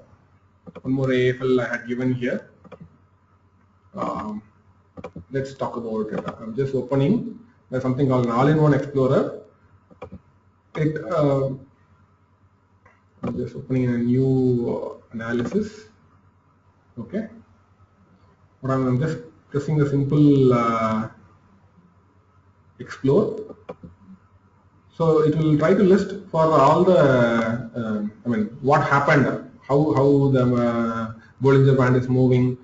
It's given interpretation and giving us a separate report. Using this report, we can simply go to file and export as an HTML or a CSV format, and you can send it to your friends or someone, or you can store it for your own purpose, right? If I look into the code, of a simple exploration, you can come to know we use a thing called AddColumn. We use an AddColumn to identify what value we want to plot. Inside that, we'll put the array, and we'll give some name to it. That will be shown in the column. And the 1.2 represents here 1 followed by 2 decimals. So we need so whatever the variable, whatever the output we are getting, so it will be the numerator followed by 2 denominators. Okay.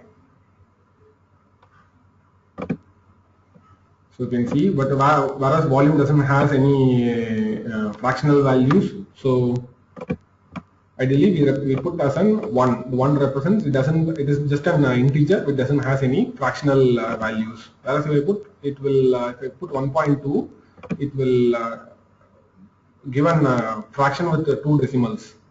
If I put 1.3, it will give a fraction till 3 decimals. I'm just putting 1.3, putting on the explore button. You can see the decimals. Okay, anyways, the division is happening till 2 only here. But still, if some of the functions, if you want to get up to 3 values, it will give up to 3 values here. Okay, I'll change the code.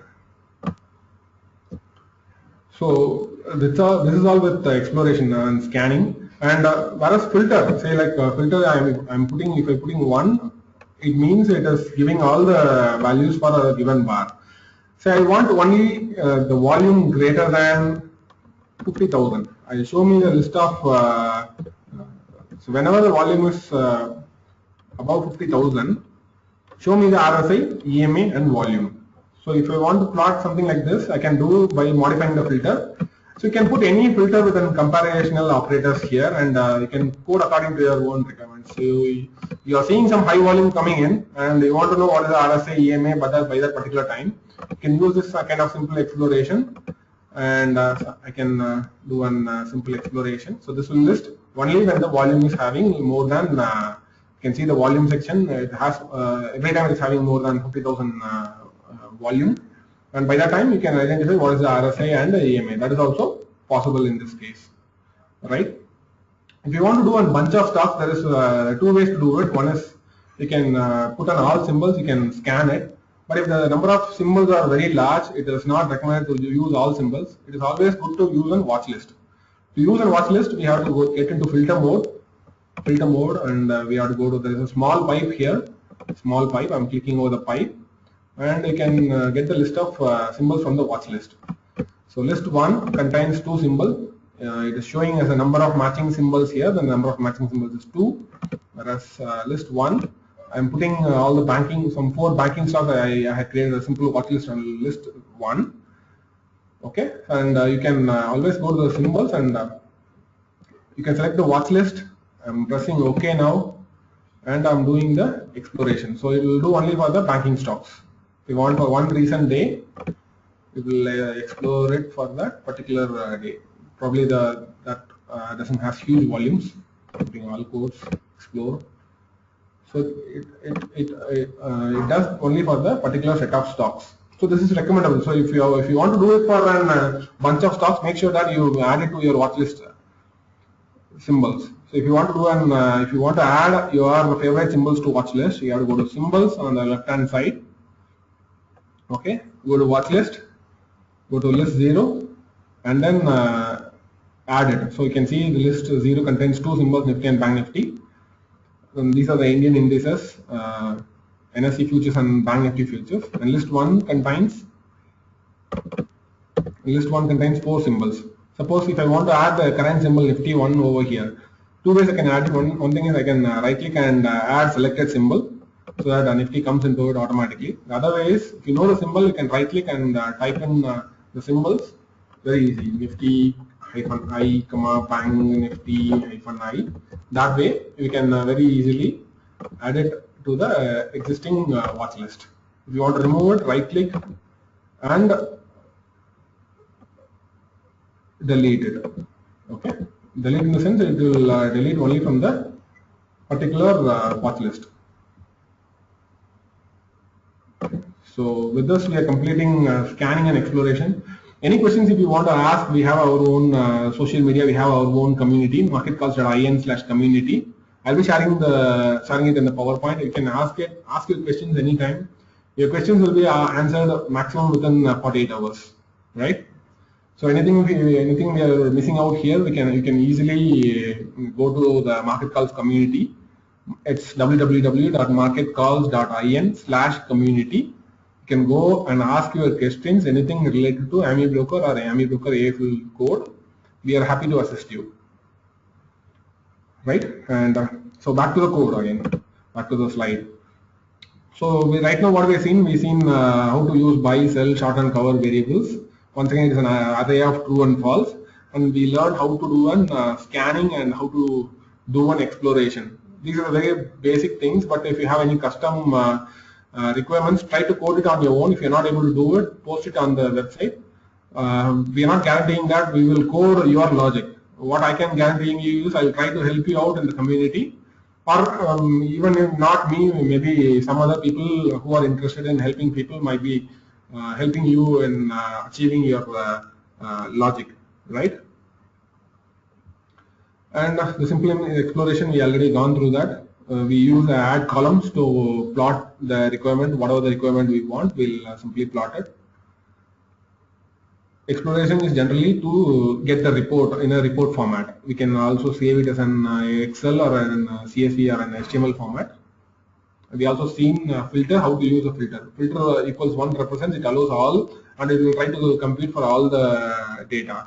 Whereas you can put conditions like filter equal to high greater than 50,000, that is which we seen in a little earlier. And you can also use filter equal to buy or sell, so that whenever the buy and sell coming, by that time what is the RSI 10 or by that time what is the EMA or volume, whatever the figures you want to match, you can use AddColumn and you can get the report whenever there is a buy or sell. So using the filter is the one which will allow what criteria you want to monitor. Then whenever such criteria occurs, what you want to monitor. So that will be plotted using the AddColumn section, right? So there are three kinds of if function is there. One is a normal if. Normal if will not deal with arrays. So normal if will always deal with individual variables, individual single elements. It doesn't deal with arrays. I mean, if I say by of bar count -1 equals true, then it is trying to compare. It is not trying to compare any arrays here. It is trying to compare only one individual value in the array. Whereas if I want to compare two arrays, if I want to compare an array and want to give an justification what to do next, so I can use IAF. IAF we can always use to compare an array. So here in this example, what I am showing, we are trying to compare whenever an RSI 14 is greater than 70. I want to print a green color. Otherwise, I should print a red color. There's a small mistake here. I mean, if RSI of 14 is greater than 70, it is color green. Otherwise, it is color red. So that we can differentiate the colors while coding. Instead of being in one unique color, we can say like whenever the RSI 14 is greater than 70, we can plot a green color. Whenever it is less than 70, we can plot a different color, right? So IF generally deals with an arrays instead of individual variables, whereas if always deals with arrays. And WriteIf always try to compare strings, trying to compare the arrays, and it will output the data in terms of strings. I'll show you a simple thing what is happening with WriteIf. I have an AmiBroker function here. I'm just going to the charts. I'm going to an AFL basics. There is a small WriteIf example. I'm doing a drag and drop to the Heiken-Ashi charts. So what it is trying to do, it is trying to plot a moving average of 200. Okay. So I'm selecting the cursor here. Okay. And I can go to an information on the left hand side. I'm able to see called interpretation. This is nothing but the guru commentary. It will tell me what is happening. So it shows me whenever the moving average is high, it says that it is in high. Whenever the moving average is low, it says the close is below the 200-day period moving average.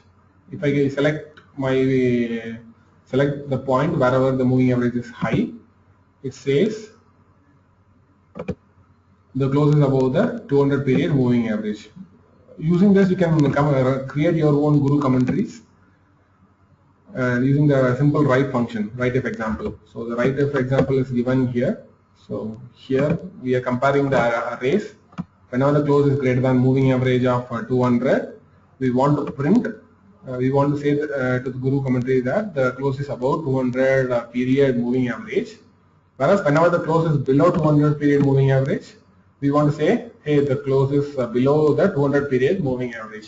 So ideally, this is generally, I mean, once we code it, it is really useful for a non-coder to understand what is happening in the market just by looking into the commentary.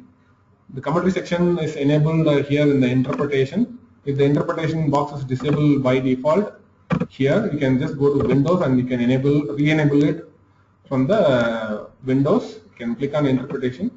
It will be coming over here. Okay, a small toggle button here to hide it so that it pulls itself to the left side. Okay, and great. Are we doing good? Are we doing good? And we are almost exceeding our time. So anyways, we'll do it today. We'll do it by now itself. Am I boring? Oh, thank you. And okay, fine. Let's get back to the presentation again.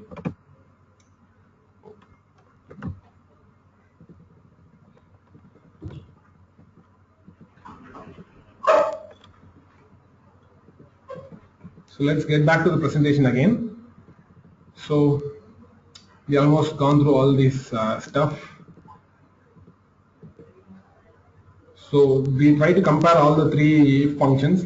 The general if we used to compare two individual variables. We are not comparing arrays here. and IAF we are trying to compare an array, and we are telling what to do next, okay, by comparing the arrays. Whereas WriteIf we are trying to push the strings. We are trying to compare the arrays, and we are trying to push the information to Guru commentary, right? I mean the interpretation box. It will tell in plain English what to do and what is happening in the market. That kind of information we can use WriteIf functions to send it to AmiBroker interpretation, right? And AmiBroker as well, it supports multi-time frame functions where we can call the data from one time frame to another time frame. So there are basically it supports 5 functions. One is a time frame set, time frame restore. So anyways, we'll be going through how to use these functions. I'll have a small program to explain how it happens and how the things are getting plotted from one time frame to the another time frame. And there is also we use compress and expand to plot a higher time frame to the lower time frame, and then from a lower time frame to higher time frame we use time frame compress and time frame expand, especially to plot the variables from one time frame to another time frame. To retrieve the variable and to get the data from another time frame, we use switching time frame functions like time frame set and time frame restore. We generally use it to retrieve the data from one time frame to another time frame. Whereas to plot the data which is retrieved from another time frame, we use either time frame compress or time frame expand, depending upon which time frame we want to access the data and which time frame we want to plot it. Okay. And there is also an instant access if you want to access any built-in identifiers like open, high, low, close, volume from a different data set. We can always use time frame get price to retrieve any instant data of the built-in identifiers like open, high, low, close, and open interest data. So I'll give a small example with a time frame set and restore functions. So these kind of examples you can always find in AmiBroker reference as well. So the same code has been taken over here. You can find it inside the. What I'm trying to do, I'm just trying to create a new blank chart. I'm just going to the chart section. From the chart section, you can find an multi-time frame example, right? So I'm just opening the code first. Let's listen what's happening in the code. So if you look into the code, so right now what we are trying to do is we are trying to plot a moving average from a 5-minute time frame into the 1-minute time frame. We are using a 1-minute charts. We are going to use a 1-minute charts, and we are going to plot 5-minute moving average and hourly moving average on top of the 1-minute chart, right? So we are retrieving the data using time frame set, and we are retrieving the moving average, and we are restoring the time frame using time frame restore functions. So time frame set and time frame restore has to be used in tandem to retrieve a data from a different time frame. Similarly, we are using a hourly data to retrieve the data from the hourly time frame. We are using we are retrieving an exponential moving average of period 9 from an hourly. We are restoring to the original time frame, and then in the 1-minute time frame we are plotting the close of the 1-minute charts. And so as I said, anything if you want to plot from a different time frame, here we are using expand. Here we are using expand to plot a higher time frame into lower time frame. Whereas if you want to plot a lower time frame to a higher time frame, you have to use time frame compress. Anytime you can go place your cursor and press on function F1 to get to know more about that particular function. Okay, so you can get an AFL reference how to use it. You already seen it how to use such things. Now what I'm trying to do now, I'm just trying to plot this time frame set restore and time frame expand functions. Okay. So I'm just going to my charts, dragging and drop this multi-time frame example. Here you can see the normal candlesticks with 2 lines. I mean, 2 moving average. One is the small staircase are nothing but the retrieve EMA from a 5-minute moving average, and we are plotting on top of 1-minute time frame. Whereas the bigger steps which are nothing but we are retrieving from the hourly charts and we are plotting in the 1 minute time frame. So both multi-time frame is possible this way as well. We can also plot and we can take a hourly chart. We can also plot on 5 minute moving average on top of a hourly chart. From lower time frame to higher time frame also possible. From higher time frame also we can retrieve the data and we can plot into the lower time frame. So both are compatible with AmiBroker. And it's very easy to understand in AmiBroker, whereas in other softwares like an eSignal or NinjaTrader, they also support multi-time frame, but I feel like it's quite challenging to retrieve such functions. And the way AmiBroker functions are quite user-friendlier, right? And another thing I want to show is an MTF get price. I'm just opening this AFL code to show you how we are retrieving from a different time frame. This generally we used to retrieve from a different time frame to retrieve the open, high, low, close. We can also retrieve the previous day's high using a -1 and say like I want to retrieve on a 3-day, last 3 days back what is the close on the weekly charts. We can retrieve it and we can use it for our function. So the time frame get price always try to retrieve the complete data set only for the open, high, low, close. Whereas the other functions like switching functions and plotting functions, we can use to retrieve any arrays from one time frame to the another time frame. Whereas time frame get price retrieve only open, high, low, close and the open interest figures, right? And one example is the Camarilla charts. So the Camarilla charts, I'm going to the new blank chart. Go to the chart section, you can find the Camarilla pivot point here. So to get the Camarilla pivot point, you need to know what is the yesterday's close, today's open, and yesterday's close, yesterday's open, all those things. So all these 4 variables are stored in day high, day L, day close, day open, and then after that the Camarilla pivot point is plotted on the intraday charts. The Camarilla we generally used in intraday charts, but for computation purpose, we used to get the data from the daily time frame. So to grab it from the daily time frame, we can use inDaily, to refer to retrieve the data from the daily time frame. Whereas if you want to use similar things like if you want to retrieve from hourly charts, in hourly. If you want to retrieve from weekly charts, you can use in hourly. If you want to retrieve from 10-minute charts, there is no by default way you cannot access on 10-minute charts. One way is you can use in 5 minutes into you can use a multiplier with an 2, so that you can use a multiplier of 5 with any numbers. You can retrieve 5 or 20 or whatever time frame you want. You can retrieve with a multiplier of numbers. Okay. So just go through the Camarilla level so we can understand how the data has been retrieved from a different time frame from a daily chart, and then how it is used to plot the Camarilla pivot point support and resistance level. Okay, so we are not here talking anything about Camarilla pivot points.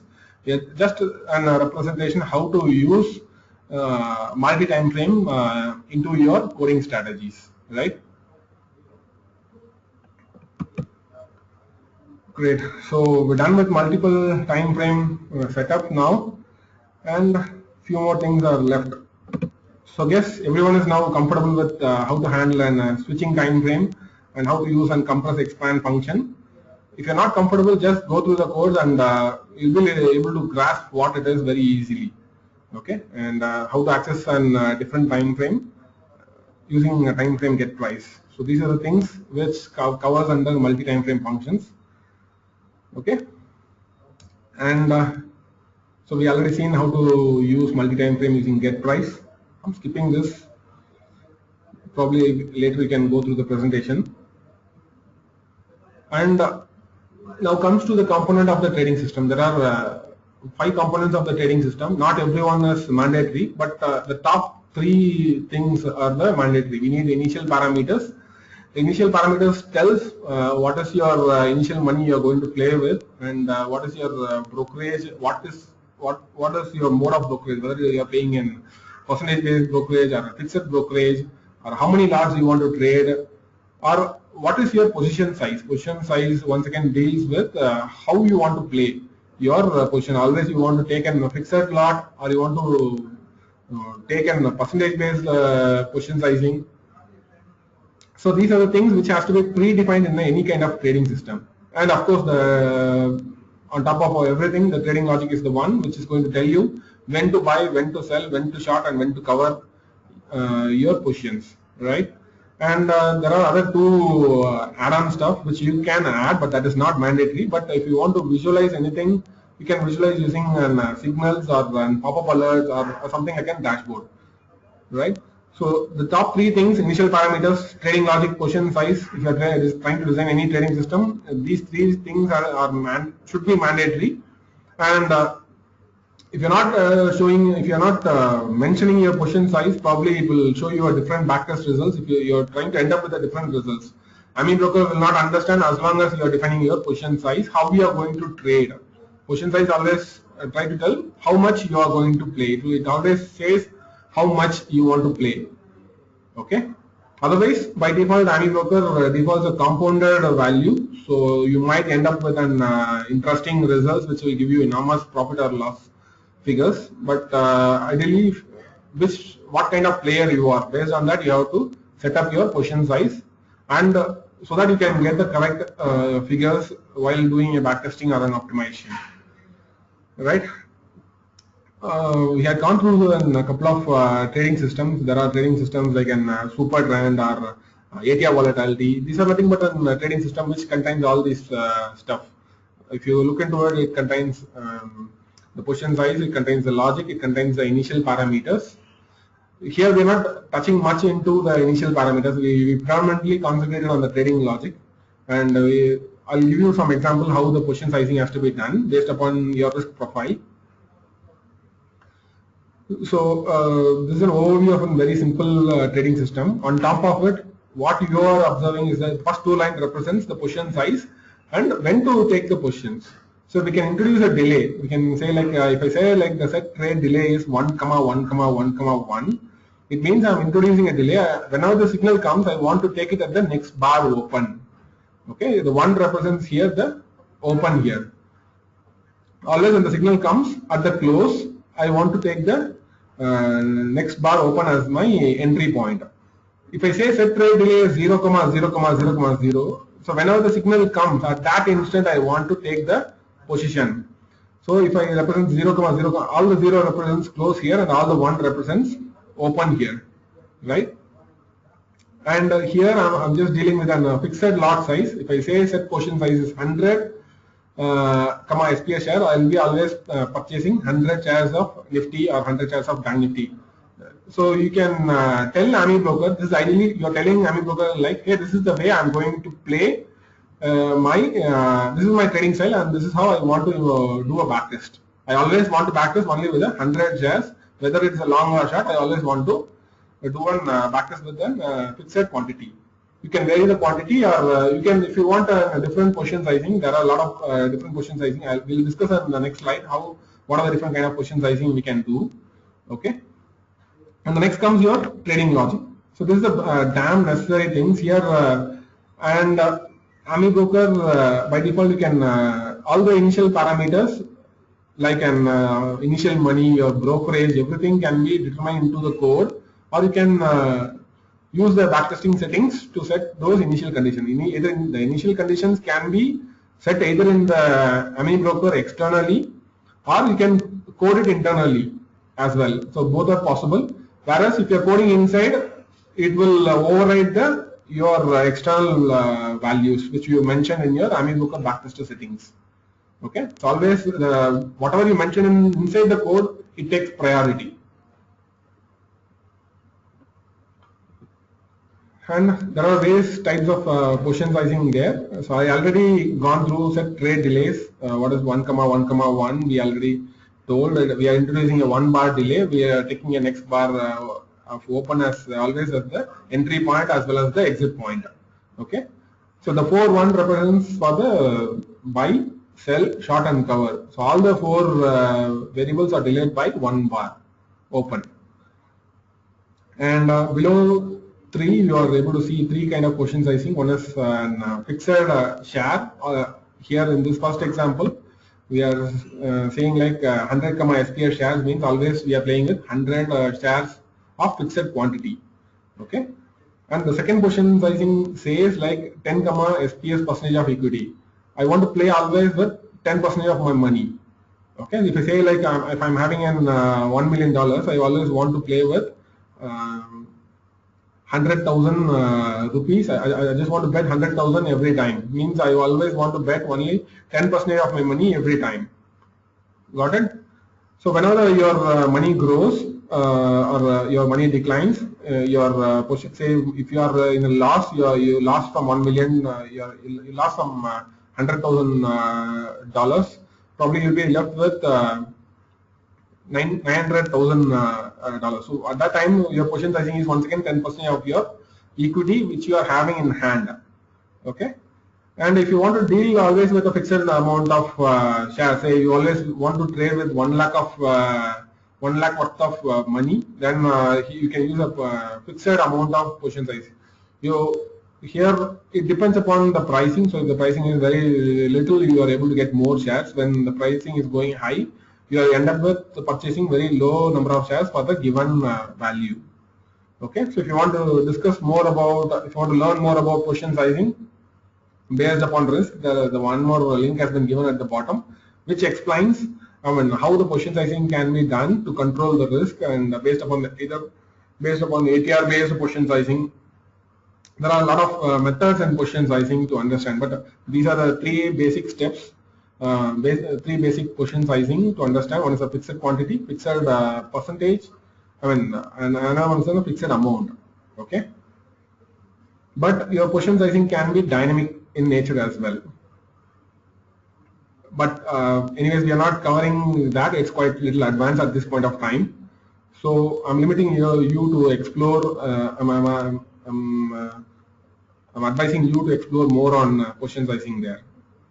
If you want to recommend me a good book on position sizing, Van Tharp is an excellent. The author of Van Tharp has written a lot of books on position sizing. Just go and explore about it. And equity curve. Equity curve will tell when once we coded your buy and sell conditions, how your money grows right from the start of once you started trading live, how your money grows, and it generally tells what is the risk involved in trading it. So not everyone wants an smooth. Everyone wants a smooth equity curve. Everyone wants their money to grow from start till the end very smooth and steady. But ideally, losses are part of the game. So anytime you can expect your equity curve to go down. As I said, equity curve generally represents how your money is growing when following a particular strategy. So while doing a backtest, you can easily come to understand. If I try to follow a particular set of strategy, what is how it performed in the past. How it performed in the past, the equity curve will give you an idea about how the strategy, whether the strategy has been worked or not worked. At some point of time, how it fell.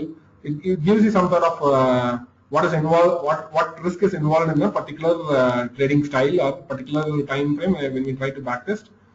How is the equity curve performed? Okay, so the such kind of things we can look into the equity curve front.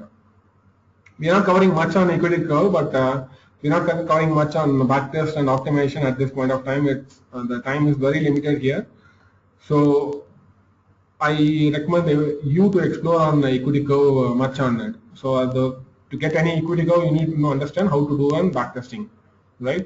So in Marketcalls, we covered a lot of topics on how to do backtesting. We done a little video on how to do an backtest. We also have a sample template to do an backtest as well. How to do a backtest with features, how to do a backtest with cash. We have a lot of interesting tutorials out there in Marketcalls. Just go and explore. And the backtesting is like reading a balance sheet of a company. It is like how the trading system performed. It just tells, it tells how the backtesting, how the strategy performed in the backtest. Okay, by reading a backtest, what you can identify is you can identify whether the strategy is good or bad, whether the strategy is having a decent amount of risk or high risk, low risk, what kind of strategy it is. there are a lot of backtesting KPI metrics which will tell more about the strategy. So understanding a backtesting results is itself like understanding the nature of the trading system. Once you understand the nature of the trading system, it's quite easier to adapt to that particular trading style, and you'll be more comfortable once you're able to read your backtesting and able to do an optimization kind of stuff, right? So how to design a trading system? What are the process involved in a trading system? This is the very damn basics. So first we need to analyze whether what kind of strategy, what kind of strategy, what kind of logic I have to implement, which time frame I have to choose. You have to go through some analysis. Once you fix the analysis, mostly depends upon your trader profile. So probably if you're an investor, you don't need to look into 5-minute charts. So such kind of analysis has to be done. Also, you can also do an intercorrelation between two markets or two instruments and decide on the say for example, you can decide on you can look into the Bank Nifty and say like whenever the Bank Nifty RSI is greater than 40, you can buy Nifty. So but whether such kind of things I can adapt or not, such kind of analysis has to be done on the preliminary side. Then comes the design. Design mostly involves your plain English has to be translated into mathematical models. Okay, so those has to be decided. I mean, what mathematical model we are using, what is the logic behind it. We have to put it in a plain English, and the coding has to be done. The next comes the implementation side. The implementation side is nothing but the coding part, where we configure all the stuff like the initial parameters, what is our trading style, all those which is designed in the thing has to be implemented on the coding part. Whether if I give a delay, how it has to be coded. What is my buy, sell, short and cover variables. If I'm going to plot trading stoppers, how it has to be coded mathematically. Or the implementation part always talks about the coding part, right? Next comes the testing. In testing, two things are covered. One is backtesting and optimization. First we will do a general backtest, then we'll try to optimize it. Optimization is nothing but adjusting your volumes. If you are having a TV, you try to adjust the volume and you try to listen to the your pleasant audible frequency. So it's just like that. I mean, here in your trading system also you can adjust certain parameters, and you can try to test how it performs with the different parameter sets. So once your testing is done, you are fine with that. You want to validate your trading system. There are two methodologies involved in validating a trading system. The validation methodology will tell whether the trading system will perform in the future or not. To some extent, it has an idea by following a set of process. One is a Monte Carlo process. Monte Carlo process anyway that is not possible in AmiBroker, but still you can do Monte Carlo analysis manually by fetching the data, backtesting data into Excel, and from Excel you can do Monte Carlo analysis. Another validation methodology which is possible in AmiBroker is walk forward testing, which will ideally give an idea about how it could perform in the past. It just gives an overview. It just try to validate it. It will not say like, it will not 100% say like that the system will definitely works good. There are always chances that in backtesting results you will get an interesting result. Whereas if you try to evaluate it, or if you try to run such strategy live, it could fail. So some sort of study, some sort of understanding about the nature of the trading system and some of the KPI metrics, it's quite much required. That is an advanced step, I should say, in understanding whether the trading system will perform in the live market or not. It's once again a skill that will come once you complete all those basic stuff. You will easily identify whether the trading system will perform in the future or not by looking into certain parameters and by following certain guidelines. Okay, and I'm just skipping here, but if you want to do anything intraday based strategy, there is some function called time num. There is a function called time num, and this time num function, we use it generally to tell when to enter, when to exit during the intraday time, based on by what time you want to enter, by what time you have to exit your position. That will be explained in our buy, sell or short cover rules. Okay, so I have given a small coding, simple EMA crossover intraday strategy. There you can find how the time num has been used to trade based on time. Whereas time num is once again an array of time. Array of time, how to handle the array of time and how to take decision based upon the time-based factors. So you can also put a condition like I don't want to trade between 12 and 1 where some RBI announcement is going to come, where some economic indicators, economic news is going to come. You can use the time-based function to enter or put a ban on your trade itself, right? So I have given a sample code, I'll just go through it. Due to lack of time, I'm not able to cover it today. But still, I mean, we can always talk in the community about it. And foreign function, if I am, say I'm using a Nifty chart, I want to retrieve some parameter from Bank Nifty chart, I can always use foreign function to retrieve data. For example, if you want to plot any ratio charts or in spread charts, we ideally want to take data from some other time frame, I mean some other instrument, and we want to plot it to our existing symbol. So those things can be done using foreign functions. This one also it is covered in basic charts. I can show you a small demo here. What I'm doing now, I'm just going to a blank charts. I'm just plotting the value for the price. I'm putting a plain candlesticks. Now I say I want to instead of candlesticks, I want to plot an spread for the Nifty. So if I want to put the spread for Nifty, I can do a right click and an insert. So it asks for the symbol. So say I want to plot a spread for Bank Nifty in compared to Nifty. I can put a symbol towards Bank Nifty. The control has been given externally here. And there are two kinds of spreads here. One is a ratio spread and is a difference spread. So let me put this is a toggle button here. It toggles between ratio and difference.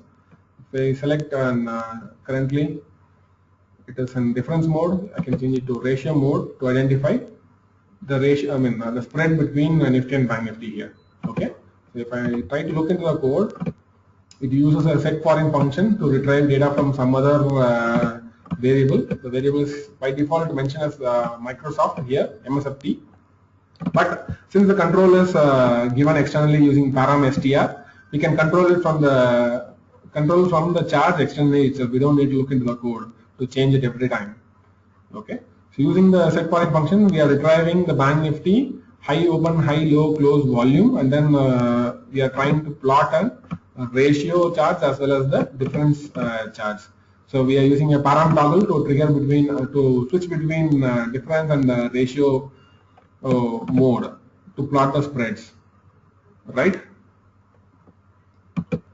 Fine. So with this, we are completing how to plot an external data using foreign functions as well.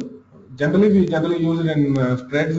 But if you have a different study where it requires to take data from some other symbols or some other instruments, you can always refer get foreign function to retrieve data from some other from a different instruments. Okay. So with this we came to an end. So we have an offer to our webinar participants as well, and we already partnered with an broker called Trade Genie.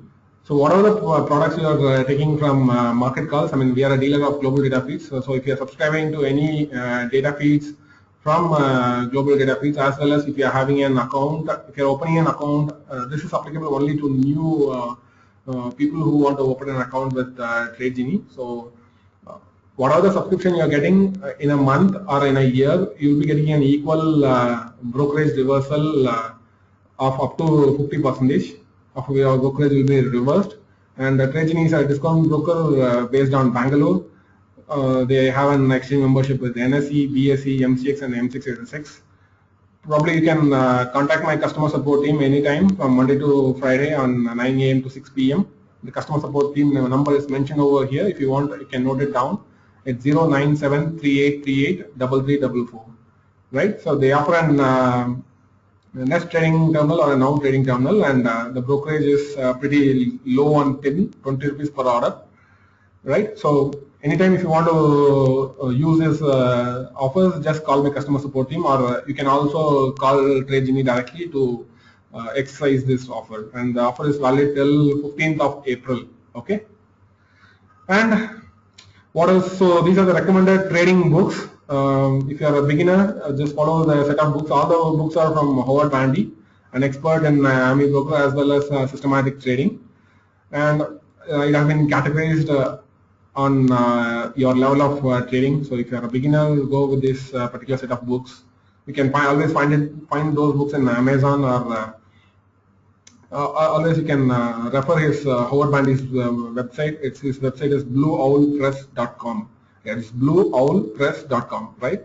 And if you want to refer anything, reference or functions, you can go to AmiBroker website. There is an AmiBroker user guide there, which explains every nook and corner about a specific function. Each and every function has been explained in a very easier manner, and ideally it helps beginner even at intermediate or expert level. If someone wants to refer the functions, any new function which is coming in, you can always refer the AmiBroker user guide. And if you want to search, if you want to get some open source codings from libraries or some other forums, you can always refer AmiBroker library, Marketcalls library, and WhyStockTrader library. But if you want to ask questions, there are 4 forums are available which are very active. One is AmiBroker Yahoo groups, which requires AmiBroker license. Only license holders can participate in AmiBroker Yahoo groups, where all the top users and AmiBrokers will be helping you out there. So if you are interested in coding, want to learn more, it is always recommended to go with a license and participate in groups, ask questions, and get the answers from the experts, right? And there are other forums where you can find a lot of experts there. One is Tradergy and Indie Traders forum, and we are also running a forum for AmiBroker coding stuff, where in our own social media, Marketcalls community, you can ask questions, and probably either me or someone else who are interested in AmiBroker coding, who is an expert, can assist you in the community. Okay, so if you haven't done any registration with the Marketcalls community, it's free. Go and register, ask your questions, and get it answered. Okay, fine. Now you can ask your questions now. We'll take it for next 10 minutes. Okay. You can take it for the next 10 minutes, but anything complex cannot be explained here, which we can take it in the community. Anything which is relevant to what we had talked today, you can ask questions now. So Rahul Desai is asking, can I define 2 different conditions for my exit?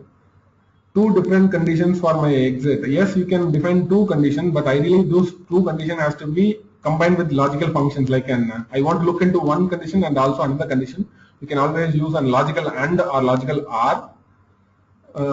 He says, let's say my cell identifier should be trigger when my stop loss is hit or my target is hit. Yes, that is possible. You have to use logical AND or logical OR functions to achieve such things. And Glenn Vaz is asking, OHLC is understandable. How if we want to check that somewhere intraday the price is gone above yesterday's high? Or okay, Glenn, I recommend you to go through a code snippet in my website, which will look into yesterday's high. It will try to retrieve the data from other time frame, higher time frame, like daily chart, and it will try to retrieve the yesterday's high value, and it will try to compare with the current intraday pricing movement. So if possible, I'll try to share. I'll try to mail you the code, which ideally tracks when the stock has been crossing the yesterday's high or yesterday's low. It will try to plot an arrow on top of it. Yes, that is possible, and it is already there in our library. So you can explore with an coding snippet, plot high-low, yesterday's high-low, or last 1 hour high-low. That is possible. And Mr. Shankar is asking, I'm using 15-minute charts, but in AFL I want to trigger buy sell in between 15-minute. How to do that? Means at 7 or 9th minute.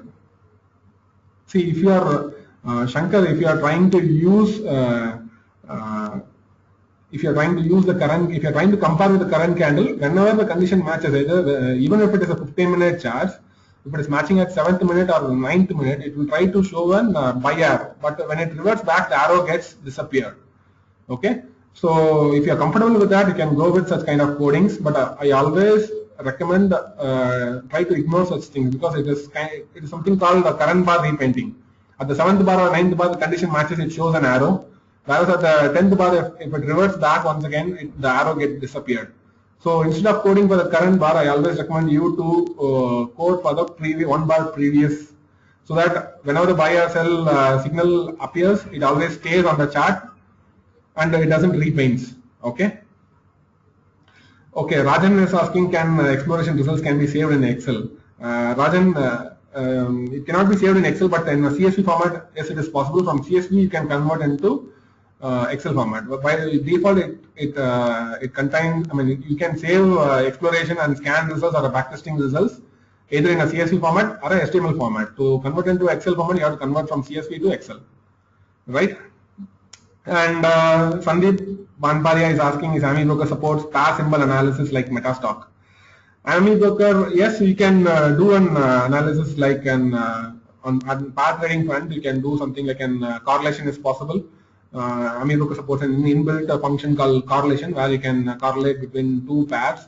You can do an spread analysis. You can such things are possible. But one little challenge is AmiBroker.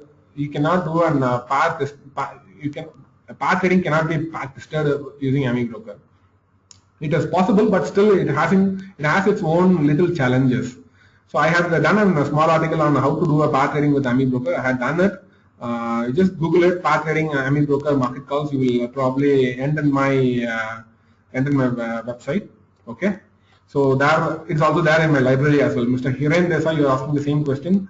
My answer is the same thing. You can go to my website. You can understand how to pair trade using AmiBroker. Pair trading, yes, it is possible, but there is some certain limitation is there. But I'm not sure about Metastock, but Multicharts is a one good platform where you can pair trade strategy using Multicharts is a best one for backtesting pair trading strategies. Okay, and Mr. Sanjay is asking, my code trigger at 15 minutes. If I use 5 minutes, I will get lot of calls. Should I use 15 minutes? But if signal is at 3 min, how to capture that? So once again, Shankar, I recommend you, if you want to retrieve data from one time frame to another time frame, it is always good to take data from a multiple. I mean, you can use the multi-time frame functions to retrieve data from one time frame to another time frame. After that, you can code your own buy-sell logic condition to retrieve it. If you want to eliminate any multiple arrows, there is one function called xrem, where you can always eliminate a sequence of buy signals, and then you can always take your first signal as your entry point, and the rest of the continuous buy you can easily eliminate it. Okay. And Ash Webb is asking, how much per month is FX data from Marketcalls? Mr. Ash, we are not currently we are not giving data for foreign markets. Currently we are giving data only for Indian markets, whereas Global Data Feed supports currently future markets, options, currencies, okay, and for M6 markets, NSE currencies, whereas we are not supporting NSE cash at this point of time. So NSE futures and options, currencies and MCX, yes, it is possible. Okay. So Kapil, you're also asking the same questions. Kapil, 10% additional launching discounts can be given for people who have attended this webinar. Kapil, okay. Kapil, we'll take it offline, Kapil, this question, okay. So you're from True Data India, right? Yes, definitely we'll take it later. Okay. And Nasruddin Haja Maidin is asking how to find some total value of consecutive losers. If you want to find some total of consecutive losers, there is one AFL is there, which is slightly different. It is called the custom backtesting. Using that, we can identify how many consecutive losers occurred. Probably you just try to mail me, I'll try to answer it, or else you possibly try to post it in the community, I'll try to answer it over there. Okay, yes, it is possible. You can measure how many consecutive losses occur, how many number of trades occurred, for how many 4 times consecutive losses, how many times occurred, 5 times consecutive losses, how many times occurred. Yes, you can measure it using the custom backtest functions. Just post your queries in the community. We can help you out. Okay. So forex data by default, AmiBroker, Mr. Mahesh Bawalia.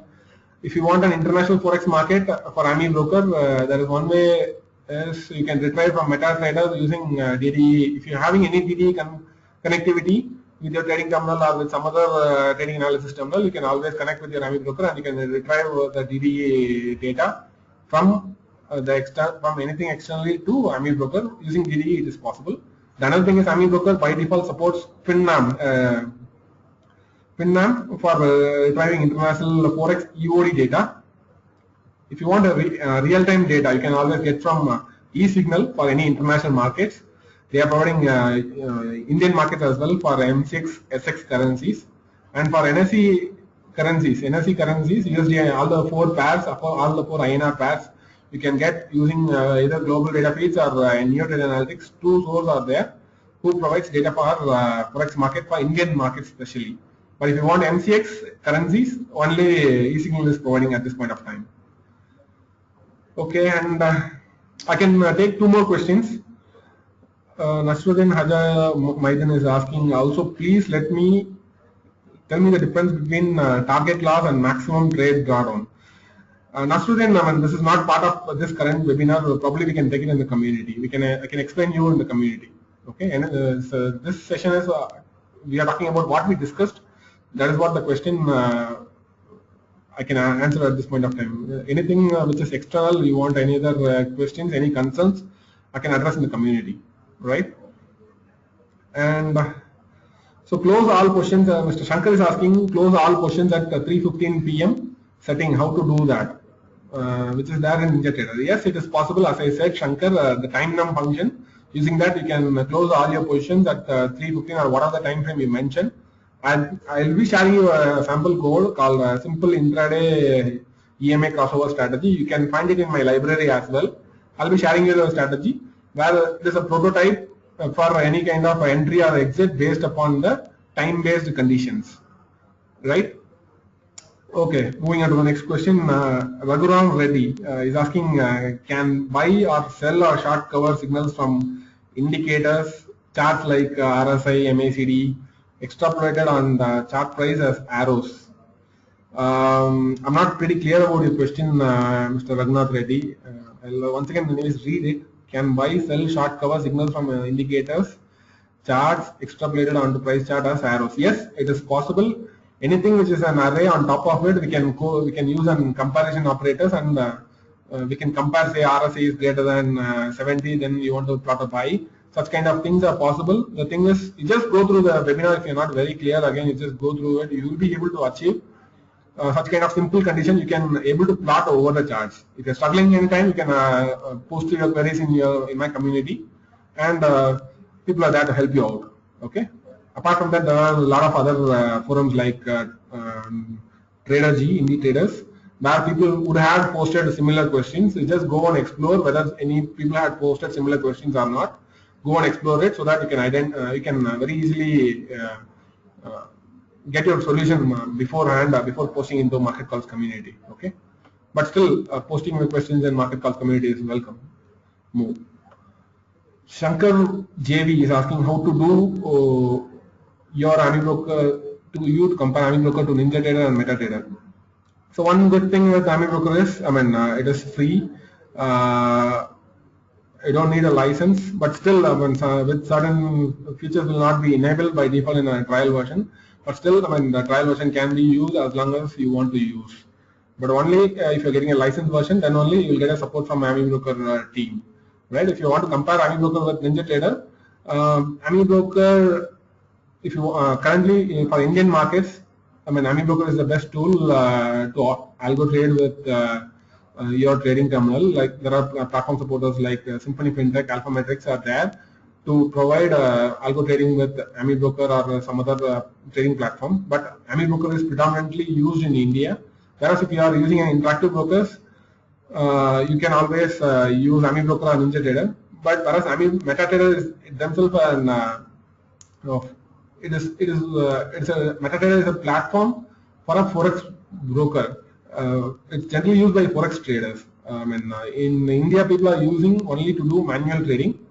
Okay, but not much people are using currently into algorithmic trading. Some people are testing it out. Probably people like Alphametrics are testing it out with MetaTrader. The one problem with MetaTrader is, it is really quite tough to code at normal people level. The coding cannot be understood very easily, and scanning backtesting it's quite challenging for a normal retail trader. Only expert advisors are backtestable. Not simple indicators are not backtestable. One has to be very familiar to code an indicator into an expert advisor. Then only backtesting or optimization is possible. So on MetaTrader, you can find a huge community compared to AmiBroker. MetaTrader has its own big community. That is one positive way I am looking into it. But the negative ways are, the backtesting and optimization, scanning or custom time frames, which is not possible in MetaTrader. One more thing is MetaTrader doesn't support exchange volumes. It supports only broker volumes. So if you try to look into different MetaTrader platforms, you'll end up with different volumes because the volumes are not exchange volumes. So anything if you are trying to do a volume-based study, it doesn't support. And another drawback is it doesn't support any Indian time zones. Your time frame will not your time scale will not match with the Indian time scale. Okay, so you'll be end up with using a different country's time scale. So hope that answers your question, Mr. Shankar. And the last question I'm taking up from Gaurang Javeri. He's asking if I follow a 20-minute time frame, then how to adjust it because market starts at 9:15. So if you go to Tools, Preferences in AmiBroker, just open your AmiBroker, go to Tools, Preferences, and go to Intraday. From there, you have to align. There is a check mark there by default. Align it to the minute bars. So either you can align it or unalign it. So that will solve your problem in adjusting the time frame. If you want to start your bar to start from 9:15 onwards. Okay. Hope my Gaurav, Gaurang Javeri. Hope that answers my question. Fine. So thanks for your participation, and hope we can wind up this session now. Probably I'll try to post the videos once the session is once the session is over. I'll try to upload it in the YouTube video. We have complete recordings here. So far everything is fine. And thanks from my side, and thanks from Marketcalls and Marketcalls members.